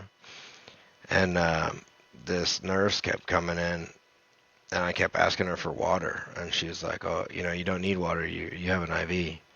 And I was like, "No, dude. Like Do you realize how I was thirsty like, my mouth feels? I know whether or not I need water. Thank you. You know, like, can you just bring me some water, please?" And she would not do it. And dude, I was getting so mad. Right. And then this other nurse came in, and she's like, "You know, you still haven't peed yet." And she's like, "If you don't pee soon, I'm gonna have to give you a catheter." And I was like, "Absolutely not." So the next time the other nurse came in, dude, I got very adamant that she'd bring me water, and she'd bring me a lot of it. Dude, so I want to talk about that real quick because you talked about having an IV. And dude, I think it was because I had my left foot done first. So when I had my left foot done, like you said, they tell you to stop drinking, eating, like whatever else, and you can drink normal liquids. But like you said, I stopped at like midnight, so it wasn't nearly as long for me. But when I got there, they had hooked me up to an IV. And before I had even gotten into surgery, the whole IV bag was basically gone. So she's like, "Wow, your body's," and I love the feeling that cold, dude, it just coursing up and down my veins. It's a weird feeling and a weird sensation, but my body was just absorbing it. And so she gave me more, dude. When I woke up from surgery, I have never needed to pee more in my life. And I swear I peed for probably a solid 2, 3 minutes, but the room I was in didn't have a bathroom. I didn't have my crutches yet. So I literally had to like get helped leaning over the bed, right? And I'm peeing into, a container, Yeah, like one of their pee containers. And I yeah, was yeah. like, "Do you have another one of these?" She's like, "You're not going to need another one of these." I was like, I'm I'm not kidding when I tell you how badly I have to pee right now. So she brought one out, and I ended up filling up like one and a half of their little pee jugs, dude. But she didn't believe me. I was like, I've never had to pee this bad in my life, and I'm not even kidding. And so, but yeah, it was hilarious. Yeah. So did you end up getting the water? Yeah. Yeah, eventually she brought it, and she was very begrudging about it, but she brought it in this little bitty paper cup, dude, and I downed it in like a half a second. And I was like, okay, more, please. More. And she finally brought me like a big cup, and she refilled it for me a handful of times. Um, so I ended up being able to pee and not getting a catheter. And then they brought me the crutches. I crutched around a little bit, went up and down some stairs, and then they were like, all right, you can go home. So my FDO drove all the way to Duke, Yeah. which is just outside of Raleigh, Right. and brought me all the way to Spring Lake, where my platoon sergeant linked up, and my platoon sergeant took me the rest of the way home to Rayford. And I was basically Blech. out of any type of fight for a while. After So like end to end, what was the recovery time to get off crutches? crutches, I don't necessarily remember, because after a couple weeks, I got in-home physical therapy. They came to the house. Oh, that's nice. Yeah, they came to the house, and I'd crutch around the living room, and then eventually I made it. So my house had stairs, to get kind of like yours, Right. but much steeper and much taller. Oh, okay. It was not fun. Um, Don't worry, I'm making a bed now. um, and that was, I think, 2 months of therapy at home before I was able to like go back to work. And you got to get rid of that curtain, I think. Curtain. Yeah. I think it was like 2 months before I was able to go back to work and go to physical therapy at work, and I was still on crutches. And then I transitioned from crutches to the cane, and I was Okay. stuck with the cane for like a year, I think, at least, because my healing didn't occur properly the way it was supposed to. Like it was supposed Oh, to okay. heal and go back to normal and not be a problem or anything, and that's not what happened. So Yeah, so I want to ask something real quick too, because one of the worst pains I've ever felt in my entire life is after surgery for my left and my right legs. After sitting up, like let's say you had to go to the bathroom, right? So you're sitting there with your leg raised up, right, to help not let blow, obviously what you're supposed to do. So science terms. But so you're sitting there with your leg, up, so the blood's all coming back down. And when you stand up after that moment, like you getting off the couch and that blood rush back down to the leg, it was literally one of the most intense feelings because it was like I had to stop in my tracks. Like every time I got up, I had to stand there for about 10-15 seconds and just close my eyes and hold the crutches so hard and just wait for that sensation of the blood to get done, like going back to my limb. And dude, it was rough. I don't know Because that I ever then had to deal with that. any kind of flexation or whatever, flex or what's the other way? Either way, Abduction. again, more medical terms. Yeah, abduction. There we go. So anytime, again, I stand up, right, your foot's even on a boot, it's still moving minorly. But yeah, dude, that was the worst. Minus that time where I pulled my calf of my right leg, searching for rocks in the woods. Um, dude, that was rough. That was probably, but again, I had to make it back too. So it was like I didn't have my phone. I was out, dude. It was a bad scenario. But yeah, I was just curious if you ever had that kind of sensation. I don't think so. But I was also heavily medicated. Yeah. I had, I think, 10 days of Percocets. Yeah. So they gave me, dude, worst constipation of my life, too. Yeah. Even with the stool softeners, bro. Yeah. Like it was, but yeah, I mean, it did the job. It helped me sleep. And then after those were gone, like sleep was not exist. It didn't exist. Well, It I sucked. ran out of mine. I don't remember how long I had my initial prescription for, but I ran out of them, and I told the doctor, I was like, dude, this isn't gonna work. Like Tylenol's not gonna cut it. They're So like, no, you're abusing them. they gave me a prescription for Vicodin because it was through the civilians. It was through Oh, okay, yeah, Duke. They yeah. didn't give a shit, dude. They were like, yeah, here you go. They did Vicodin. This no. Uh, it was oxycodone and then hydrocodone and then oxycodone, which I think is Percocet, Vicodin, Percocet. Cut his head off. Hold on, I gotta back out for a second. Oh, you're good. I keep hearing a beeping and I can't tell if it's coming from the game or if it's my headset. Oh yeah. Make sure it's charged, bro. Yeah, it should be. I plugged it in. Although I did have it on and I forgot to turn it off for like 35 minutes. But it wasn't doing anything, you know what I mean? There's no sound Yeah, it going to it or anything. should be okay. Um, but and recovery at work didn't even happen. Like I said, I would go in to like help train, like train the section or train the other section Right. from the battery or. Which is kind of, I mean, you're capable of doing it. So it was nice that you had the ability. Um, when I had my surgeries and stuff, like I said, I was still working on going to the board for sergeant and everything else, so I didn't have much of that. So here I am, but that's why they ended up moving me to headquarters, because I had 3 surgeries lined up, in less than a year. So it was, Yeah.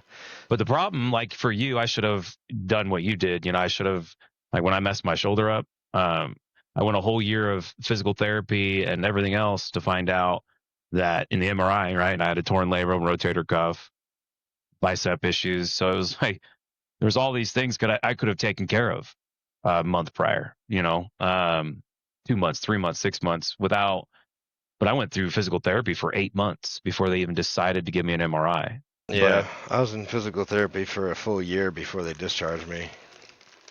so after that, so for my back, I went for like 6, 7 months. They decided not to do surgery and they discharged, said, there's nothing else we can do for you. So Yeah, that's the spiel I just keep got. stretching. Just keep stretching. Okay. So, all right, that's all we can do. So How about some massage work, some chiropractor work, I was like, all right, thanks, guys. Like, I mean, We I have get it. There's what can you do when it's not working? right. Yeah. But again, I get it also too, because they have so many shit bags rolling through there that they're Yeah. basically looking at it like, well, you're just another shit bag, but not everybody's a shit bag. It's some people are genuinely dealing with some shit that nobody can comprehend unless you could be in their body. It's Yeah. Well, I was stuck with the cane for what? Like 2 years. I mean, you're still kind of stuck with it. I So was like, yeah, I still use it from time to time when my leg gets real bad, but dude, I'm about to just start walking around with one of those chairs that like fold up under your butt. So when you sit down, it just it pops pops out. out. Dude, but the problem, and I know we've talked about this, like you're in pain and you still have to keep going, but sitting down is what in some ways makes it worse. Mm-hmm. So again, just the lovely ways of trying to figure out how to live life with Yeah, sitting hurts, standing hurts, walking hurts. impairments. Yeah. Dude, it's like, so I'll tell you now, Nick, like one of the worst things for me, I don't know if you've been in an airplane since you had your surgery or anything. Have you? I don't think so. Dude. Depending on the flight, like, and we took a decent trip, but it was, I think, 5, 6 hours. Dude, my hips, my lower back hurt so bad by the time I landed. And you've seen me walk standing up sometimes, I had to kind of like get the wheels juiced. That was rough. Like getting off a plane or even the car drive home, from Idaho. Uh, that's rough too. You're sitting, at least you have the ability to stop, get gas, get up, walk around Yeah. briefly. You're not stuck on a plane, but it's still not an easy thing to do. Like, I mean, I'm sure you think your drives to Michigan. Yeah, I do remember getting in a plane, um, a civilian plane, for the first time after getting like. I mean, I was airborne for 10 years. Right. I jumped a lot, especially being FTC. If there was a gun that was dropping, then FTC was jumping, and there was only 2 of us as far as the sections go. So no matter which of the 6 guns were jumping, the FTC was jumping every time. Right. So whereas like 1 out of 6 guns got a jump, FTC jumped every single time. So I got quite a few jumps in, and I remember getting. I mean, that gives you a good path to get the patches, right? I mean, So you're looking. I would have gotten my star and wreath just by pulling duties because I had more than enough jumps by like 4 times. Right. Um, So again, these are things that I'm sad that I never had the chance. It's like you go into it all gung ho, and I'm like, man, I want to do all these things. I want to, be high speed, and I was for a while. well, I was all kinds of Captain America high speed when I first got in. I was like, I'm gonna go to Ranger school and I'm gonna go to Yeah, Sapper school and all this. I wanted to go to Pathfinder school. I wanted to Yeah. go, to all the schools. Like, why not? It's an opportunity to experience something different, new. Yeah.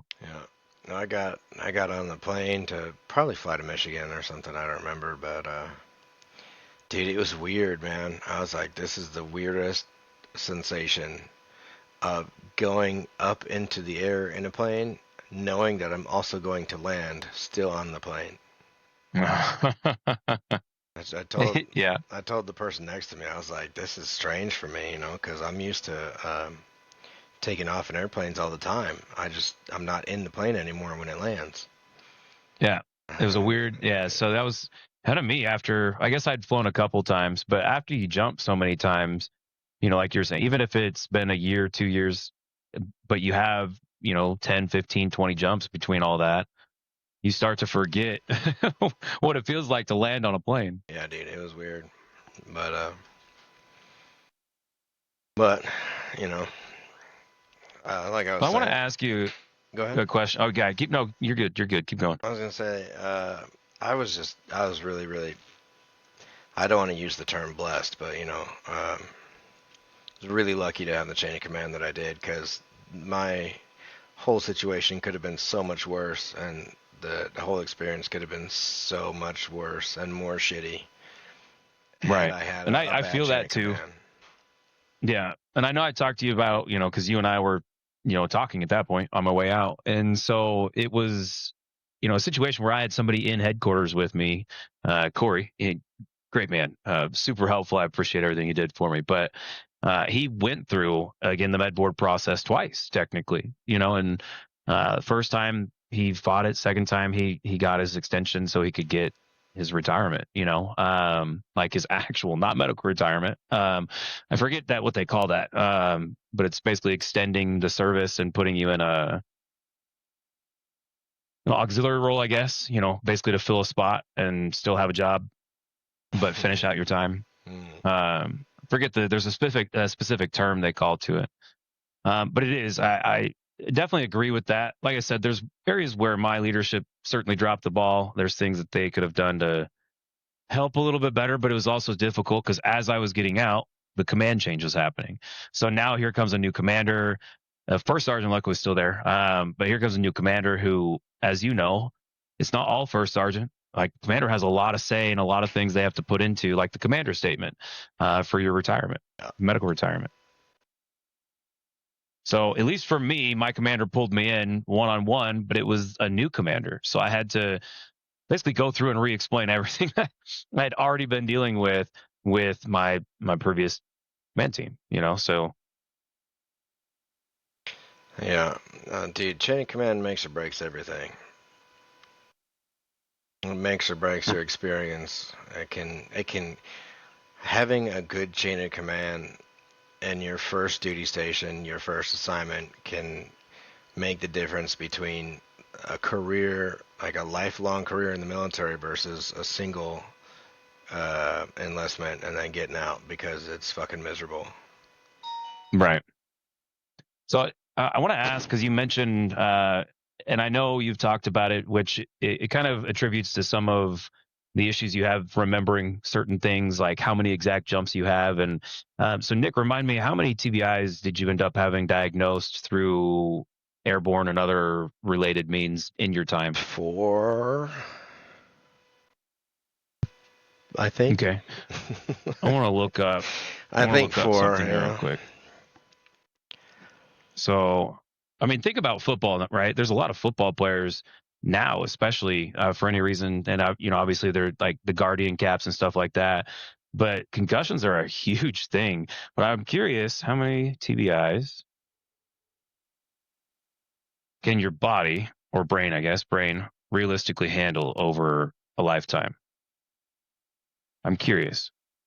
Obviously, I mean, it depends on back to back. So you got to especially think in military terms, right? While they're playing football, they're practicing all these other things. They're doing a lot of protocols, but there's really nothing we can do to avoid a TBI when it comes to airborne or other operations. But I guess it does vary widely, of course, genetic factors and everything else like that. But 4 to me is a lot of trauma to the brain, and that there's some of the biggest studies coming out now, and we've read them, we've talked about them, Nick, where veterans and people who have either committed suicide, they've made poor decisions that have adversely affect other people, and sad as it is, in some ways they've taken lives from other people, but oftentimes found, and regardless of the situation, TBIs and what is it, CTEs? So TBIs, because Nick, you're more familiar with it. What's the terminologies with the TBIs? Um, does it cause something? Is there an acronym for it? Um, are you talking about when it causes like personality changes and stuff?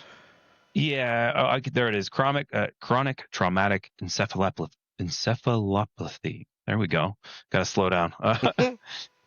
Yeah, so long term, but the people who were diagnosed with TBs during their time in were then later diagnosed with a CTE, right? After they either, committed suicide or went out harming others and then committed suicide or whatever it might be, right? But they were able to study their brain because we can't study their brain, I guess, without actually looking at it and getting into Yeah. things that a living person can't deal with. But that is one of the biggest causes for people making irrational decisions at any point in their life.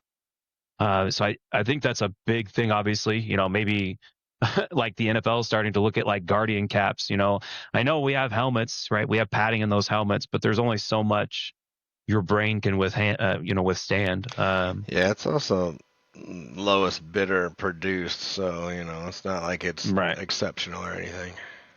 So would you say that, I guess just asking, because I don't think I've ever asked you this question. So prior to your time in and prior to your TBIs and whatever else it might have been, do you feel like your memory, your personality, there are parts of you that have changed because of it?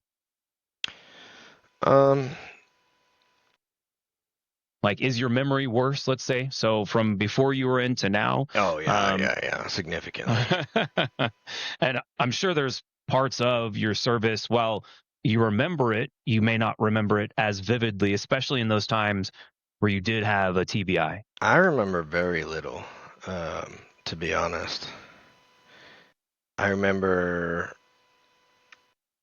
I remember my command team from 4th Brigade, just because they were one of the best command teams that I had, hands down. So something that stuck with you. That Yeah, makes sense. Yeah. I remember doing a 12K with them. I remember some of the field problems. I remember more of my time with 4th Brigade than I do 3rd Brigade. I can't even name my like last 3 commanders. You know what I mean? Right. I And worked so well with that's, them, and I had great relationships with them and all, but yeah. I couldn't tell you their names. I have no idea. Yeah, I'm sure I you don't. forget my name sometimes. So I don't know if I can name all the soldiers in my section at the time that I got out. yeah. No, and I think that about like basic too. But for me, being older, I wasn't trying to get stuck in the bullshit. I wasn't. So anybody who, yeah, I was young, immature, in some ways dumb. They could be smart, dumb, right? Just make dumb decisions. And so I'm not going to be associated to that. And so I didn't have a lot of time to stick with people, but I struggle with names. I could see somebody's face. Like I could vividly remember all parts of like basic training, AIT, but the names, the words, the things, those are the things that I forget. But that's been my whole life. So it's not anything that's new for me, which is why I was asking for you. I have several undiagnosed TBIs, one from a crane and headers. So a big ass crane knocked me in the head. But it it does something to your brain, and that's why I wanted to ask, because I haven't had, I guess you could say, that traumatic of an injury. Mine have just been, a minor concussion, mild concussion, but it hasn't been anything severe, or especially in your regard, it hasn't pretty much entirely changed how your memory works, which of course Yeah, is I've had some pretty significant ones, and I got put through the med board process for one of them. But I was able to fight that one, and at the time, I wanted to. right. This time, with my leg, I couldn't have fought it if I wanted to. I asked, hey, what would it take for Well, me to there's no stay in? jumping now. There's Yeah, and they said you can stay in. You just have to pass the ACFT. And I was like, all yeah. right, where do I sign this retirement paper at? Because When that's did you that's know not one happening. thing I found out? I don't know if they changed the standards, but literally they were going to allow so me to basically bypass every event minus the aerobic event. So I had to do some kind of aerobic. And I know back when you were in, I don't think they had the alternative events, but they have Not the yet. rower, right? The bike. Yeah. So they did make changes to that, but I can only imagine how riding a bike, I think it was, I don't know, 12 miles, how Well, riding a bike 12 miles would do on your leg anyway, for me, I would have had to pass the deadlift and the run. And the deadlift, I couldn't even pick up Charlotte, and she was a newborn. Dude. Yeah. You know what I mean? That, She was yeah, she yeah. was born in July. I got her in August, and I couldn't pick her up. You know what I mean? Not standing Yeah. up Man, anyway. that's tough. But I mean, when I had my shoulder done, that was, I couldn't do things with Penelope that I wanted to do. And then, I still need that follow up surgery, but here Violet is coming along and I'm like, I'm about to have a baby. Like, I can't be completely out of commission. Like, my left arm at least still works down here, so I can't be completely out of commission and be in a sling when, Violet's 2, 3, 4 months old. Yeah. So, Yeah. Well, if you really wanted to talk about, what's the word I'm looking for? Man, they used to make us take classes for it in the army. Um, and they called it bouncing back. oh, they've shifted the name because that's not something that I saw. But there is another name for it. Man, I'm not. But it's the same concept. It's what I was telling you about the one time when I was talking about hunt the good stuff. Right. Yeah. Um, God, what is that called? I'm trying to remember too. It was same thing we always do. It'll be like days later. Be like, oh, dude, it's this. Yeah, I can't think of the word. I think it starts with an R. Normally I'm good Oh, with this word, but this is is it? one of those I know. four Oh, TBIs it's kicking in. that's just me and my words. It's. I know it was an abbreviation. It was resiliency. Resiliency. Yep. Yeah. There it Yeah, is. R3P or whatever they call it. Yeah. R something. Which is kind of why the the 3 R's for me, right? The R3 method with reset, readjust, right? And just understanding that perspective, Yeah. Well, taking yourself away. But resiliency, yeah. So so resiliency is a big one. you So go want back to that for me. you want to talk resiliency? Holly's your SME on that one because she was dealing with. We had the boys. Dakota was. Let me do some math real quick because he's in 7th grade now and it's 2025. So he was in what, 2nd grade when I got hurt, and Denver was a toddler, you know, Right. and Charlotte was a newborn, and I couldn't walk or help with the children or even bathe myself. Like I had to work on keeping my balance and sitting up while, she would help me shower. Yeah, And that's tough. Like you're and she defending, was and she was a month you out can't of do anything having about it. given birth, you know what I mean? Yeah, So that's tough. she was taking care of all of us and keeping the house going and all that jazz. Right. So, and that's where I definitely want to shout that out, because it is spouses in general, whether it's, and we kind of talked about this in the last podcast too, spouses in general, veteran, while in service, they do, resiliency is something that they either have to stick with or accept. They can either learn to deal with it Or or it's going to divorce. happen either way. Yeah. Yeah.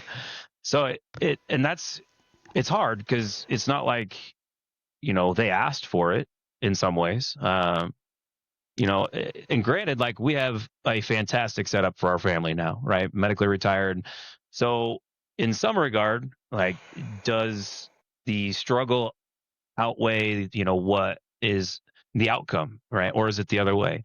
Does the outcome outweigh the struggle? And I think that's something we always look at, and that's how we come out the other side with struggle, I think is a big way to look at it too, is where we were at then and where we're at now. And there are trade-offs, right? Like Yeah. we know that, like there's trade-offs to this.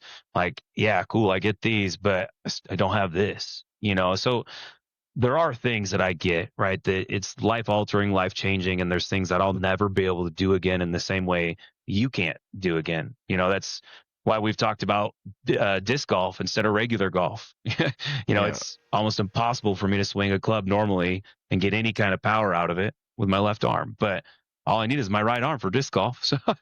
So Yeah. there are trade-offs, there are offsets, and there's ways, like you said, hunt the good things, right? Find the stuff that really does bring value to your life. And I think that's what will help you get to that other side, to now see what some of, what the outcome is, why it is better for you. But the one thing I struggled with, and I know you probably struggled with it, is during the process, the idea of the unknown, not having answers to some of the things you wanted answers to, and you basically just had to let it play out.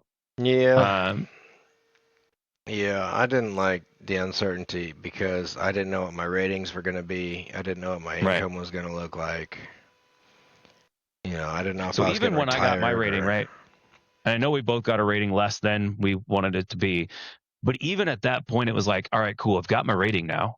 And now I know where I need to get to, right? Now I knew how I need to move forward. But until I didn't have that rating. And so until I had it, I didn't know what I would need to do to move forward, and I could look at that uncertainty and try and think of the 1,200 different ways. This is going to drive me mad.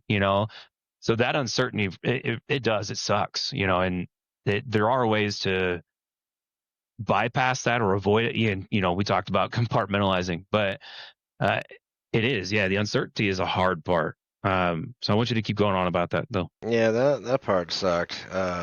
Because we just bought a house like a year or two or less. I don't remember when we bought the house. I think we bought the house in 2018, or I want to say 2018, but I could be wrong. And then I got hurt in 2020. You know what I mean? And Okay, we didn't yeah, know if I was going to have an income anymore. So do we sell the house? Do we stay in the house and hope that I get the number that we want, or do we keep the yeah, house man, and then that's find out I don't get the number we want and we can't afford the mortgage anymore? Or yeah. I feel, I know you were there with me when we so it's not a fun thing. It's really not, because like you said, you don't know what it's going to look like. And while ours wasn't 2 years out, we were here for 4 by the time I was out, and so uh, that was a huge struggle because I didn't know in the same way you didn't know. Like, am I going to be able to afford my mortgage? Do I have to sell my house? Do I have to uproot my entire family? And so there's more at stake for us, right? Having a family, having so many other people involved in our lives, that it's not just us that it affects now. Kind of like you were saying earlier with Holly, and how she had to literally pick up what you did and what she did. So the resiliency, it's a huge thing. yeah, that's something I don't envy. Yeah. And that, that's why I said I couldn't imagine what it's like to have kids. I'm so appreciative and thankful that, Stephanie had our children. And I can't ever do anything to try and experience that. So I can't even put myself in those shoes, but I can definitely appreciate the amount of struggle. I don't understand it. I never will understand it, but I can appreciate the fact that, like you said with Holly, she stuck by your side. She's bathed you and literally did everything that a nurse would be doing, while also taking care of kids, taking care of all the little things that happen around the house. Newborn, dinner, breakfast, lunch, groceries. Because I couldn't School. drive either. Right. And at the time, we didn't have the friend circle that we have now. We just had, the work friends. Well, and by that time, I guess at this point you were living out more in the country, so we're farther away. We were 40, 35 minutes, 30 minutes from base. So I get why some people didn't want to make their way out there. They would always complain. It's like, oh my God, it's so far out there. Like, I'm sorry. I Yeah, like the it peace. is, but Yeah, the peace is nice. I'll take the peace. But I don't know yeah. how much longer you have, Nick. I don't want to keep you too long. We can always Also, no, I pick it should. up on the next one. Oh yeah, yeah, exactly. So, I guess to leave it at that because it is what almost midnight probably. It's 11:50. Yeah, we'll get to sleep because we got kids wake up in the morning and stuff. So, but no, I appreciate you taking the time, Nick, to sit down with me and like I said, I really thank you for being there for me in the way that you have been there for me in our short time. But I want to leave off with you on. I do this on every episode, but just from your perspective, because even if it's the same thing that's been said before, what's the best bit of advice that you can give somebody who's listening tonight on overcoming, right? And basically taking it a day at a time, being here every day, showing up. What's your biggest help, your biggest tip, suggestion for those listening? um,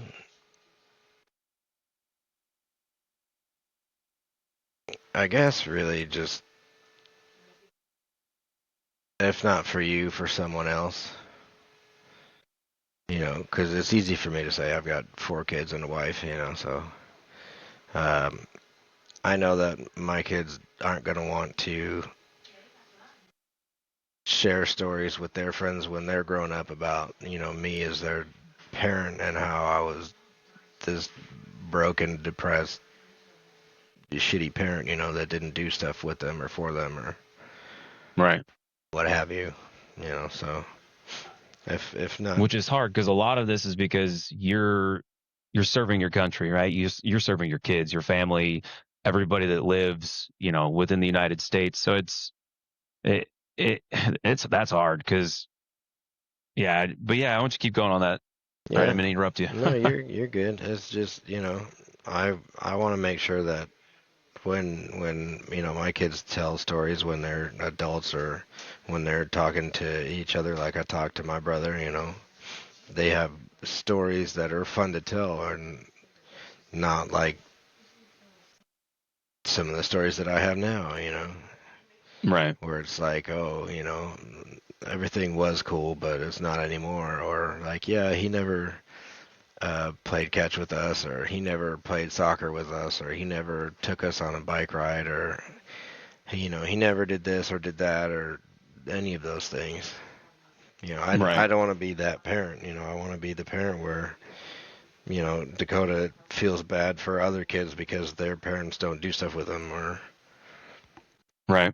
something like that. That, Like I said, it's easy when you have kids because you've got that person that's counting on you, that person that you can be there for. When you're by yeah, yourself, it's a lot harder.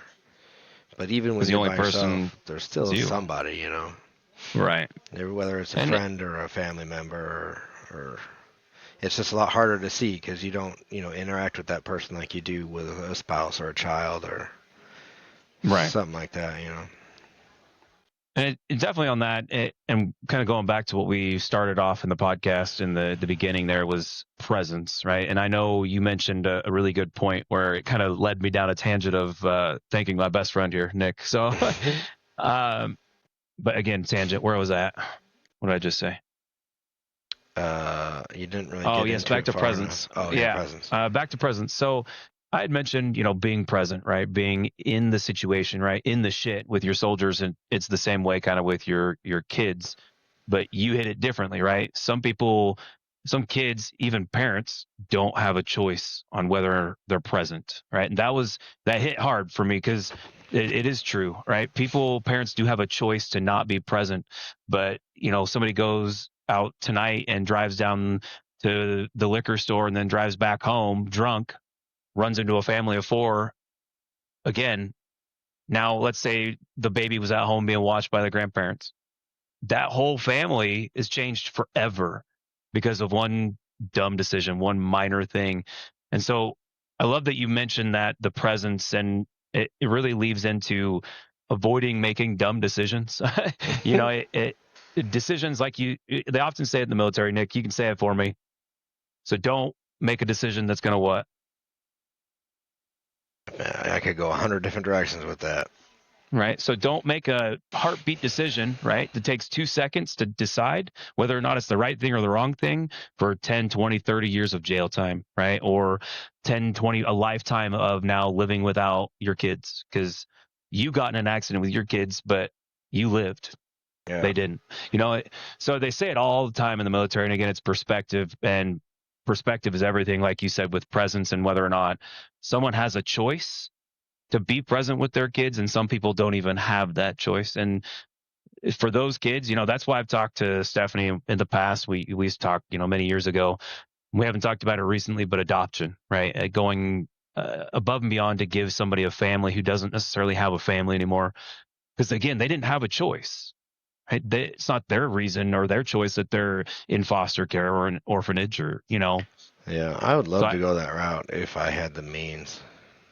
right. And I mean, especially with us being medically retired, VA, we have a lot of benefits and programs to help us do that. So maybe on another podcast we can talk about that. But Nick, thank you again for joining. I really appreciate it. Those again that are listening, if you enjoyed tonight's podcast, it was a little longer than normal, but we hit things a little different. We played things a game, right? Different than we've done things so far in the first 4 episodes. So please again, like, share, comment.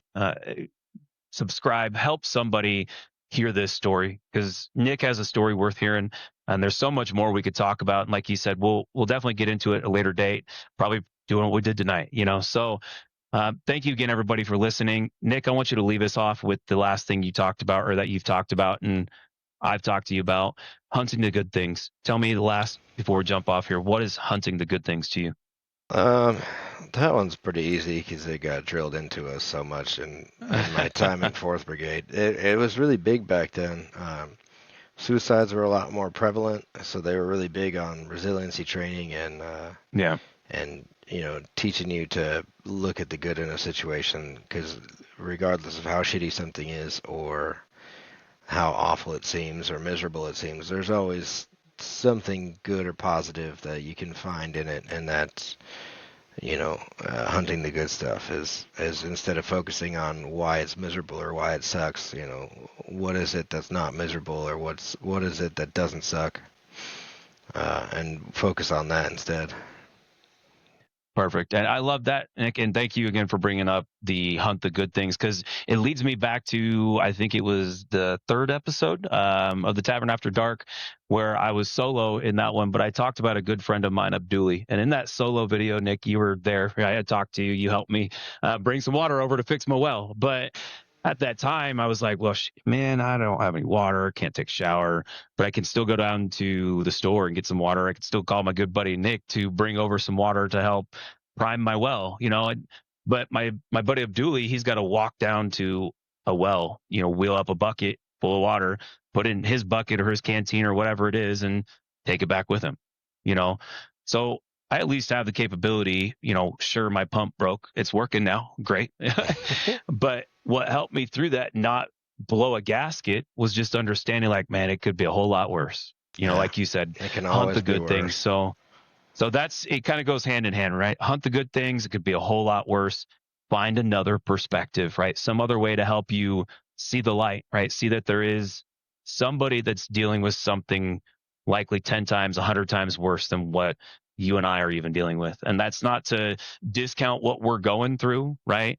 Or what anybody is going through, but it is to highlight the fact that we don't know what everybody struggles like. Yeah. So again, Nick, thank you, like I said, for coming on. Anything that you want to say to leave us off here? Not this time. All right. Well, again, Nick, thank you. Everybody else, my travelers that stopped by the Tavern After Dark, thank you again for stopping by. I appreciate it. You'll have a wonderful holiday. Merry Christmas, Happy Kwanzaa, Hanukkah, Yule. I know there's so many celebrations out there. So happy holidays to everybody that does celebrate around this time of year. I really appreciate your time and thank you for stopping by. Nick, thank you again.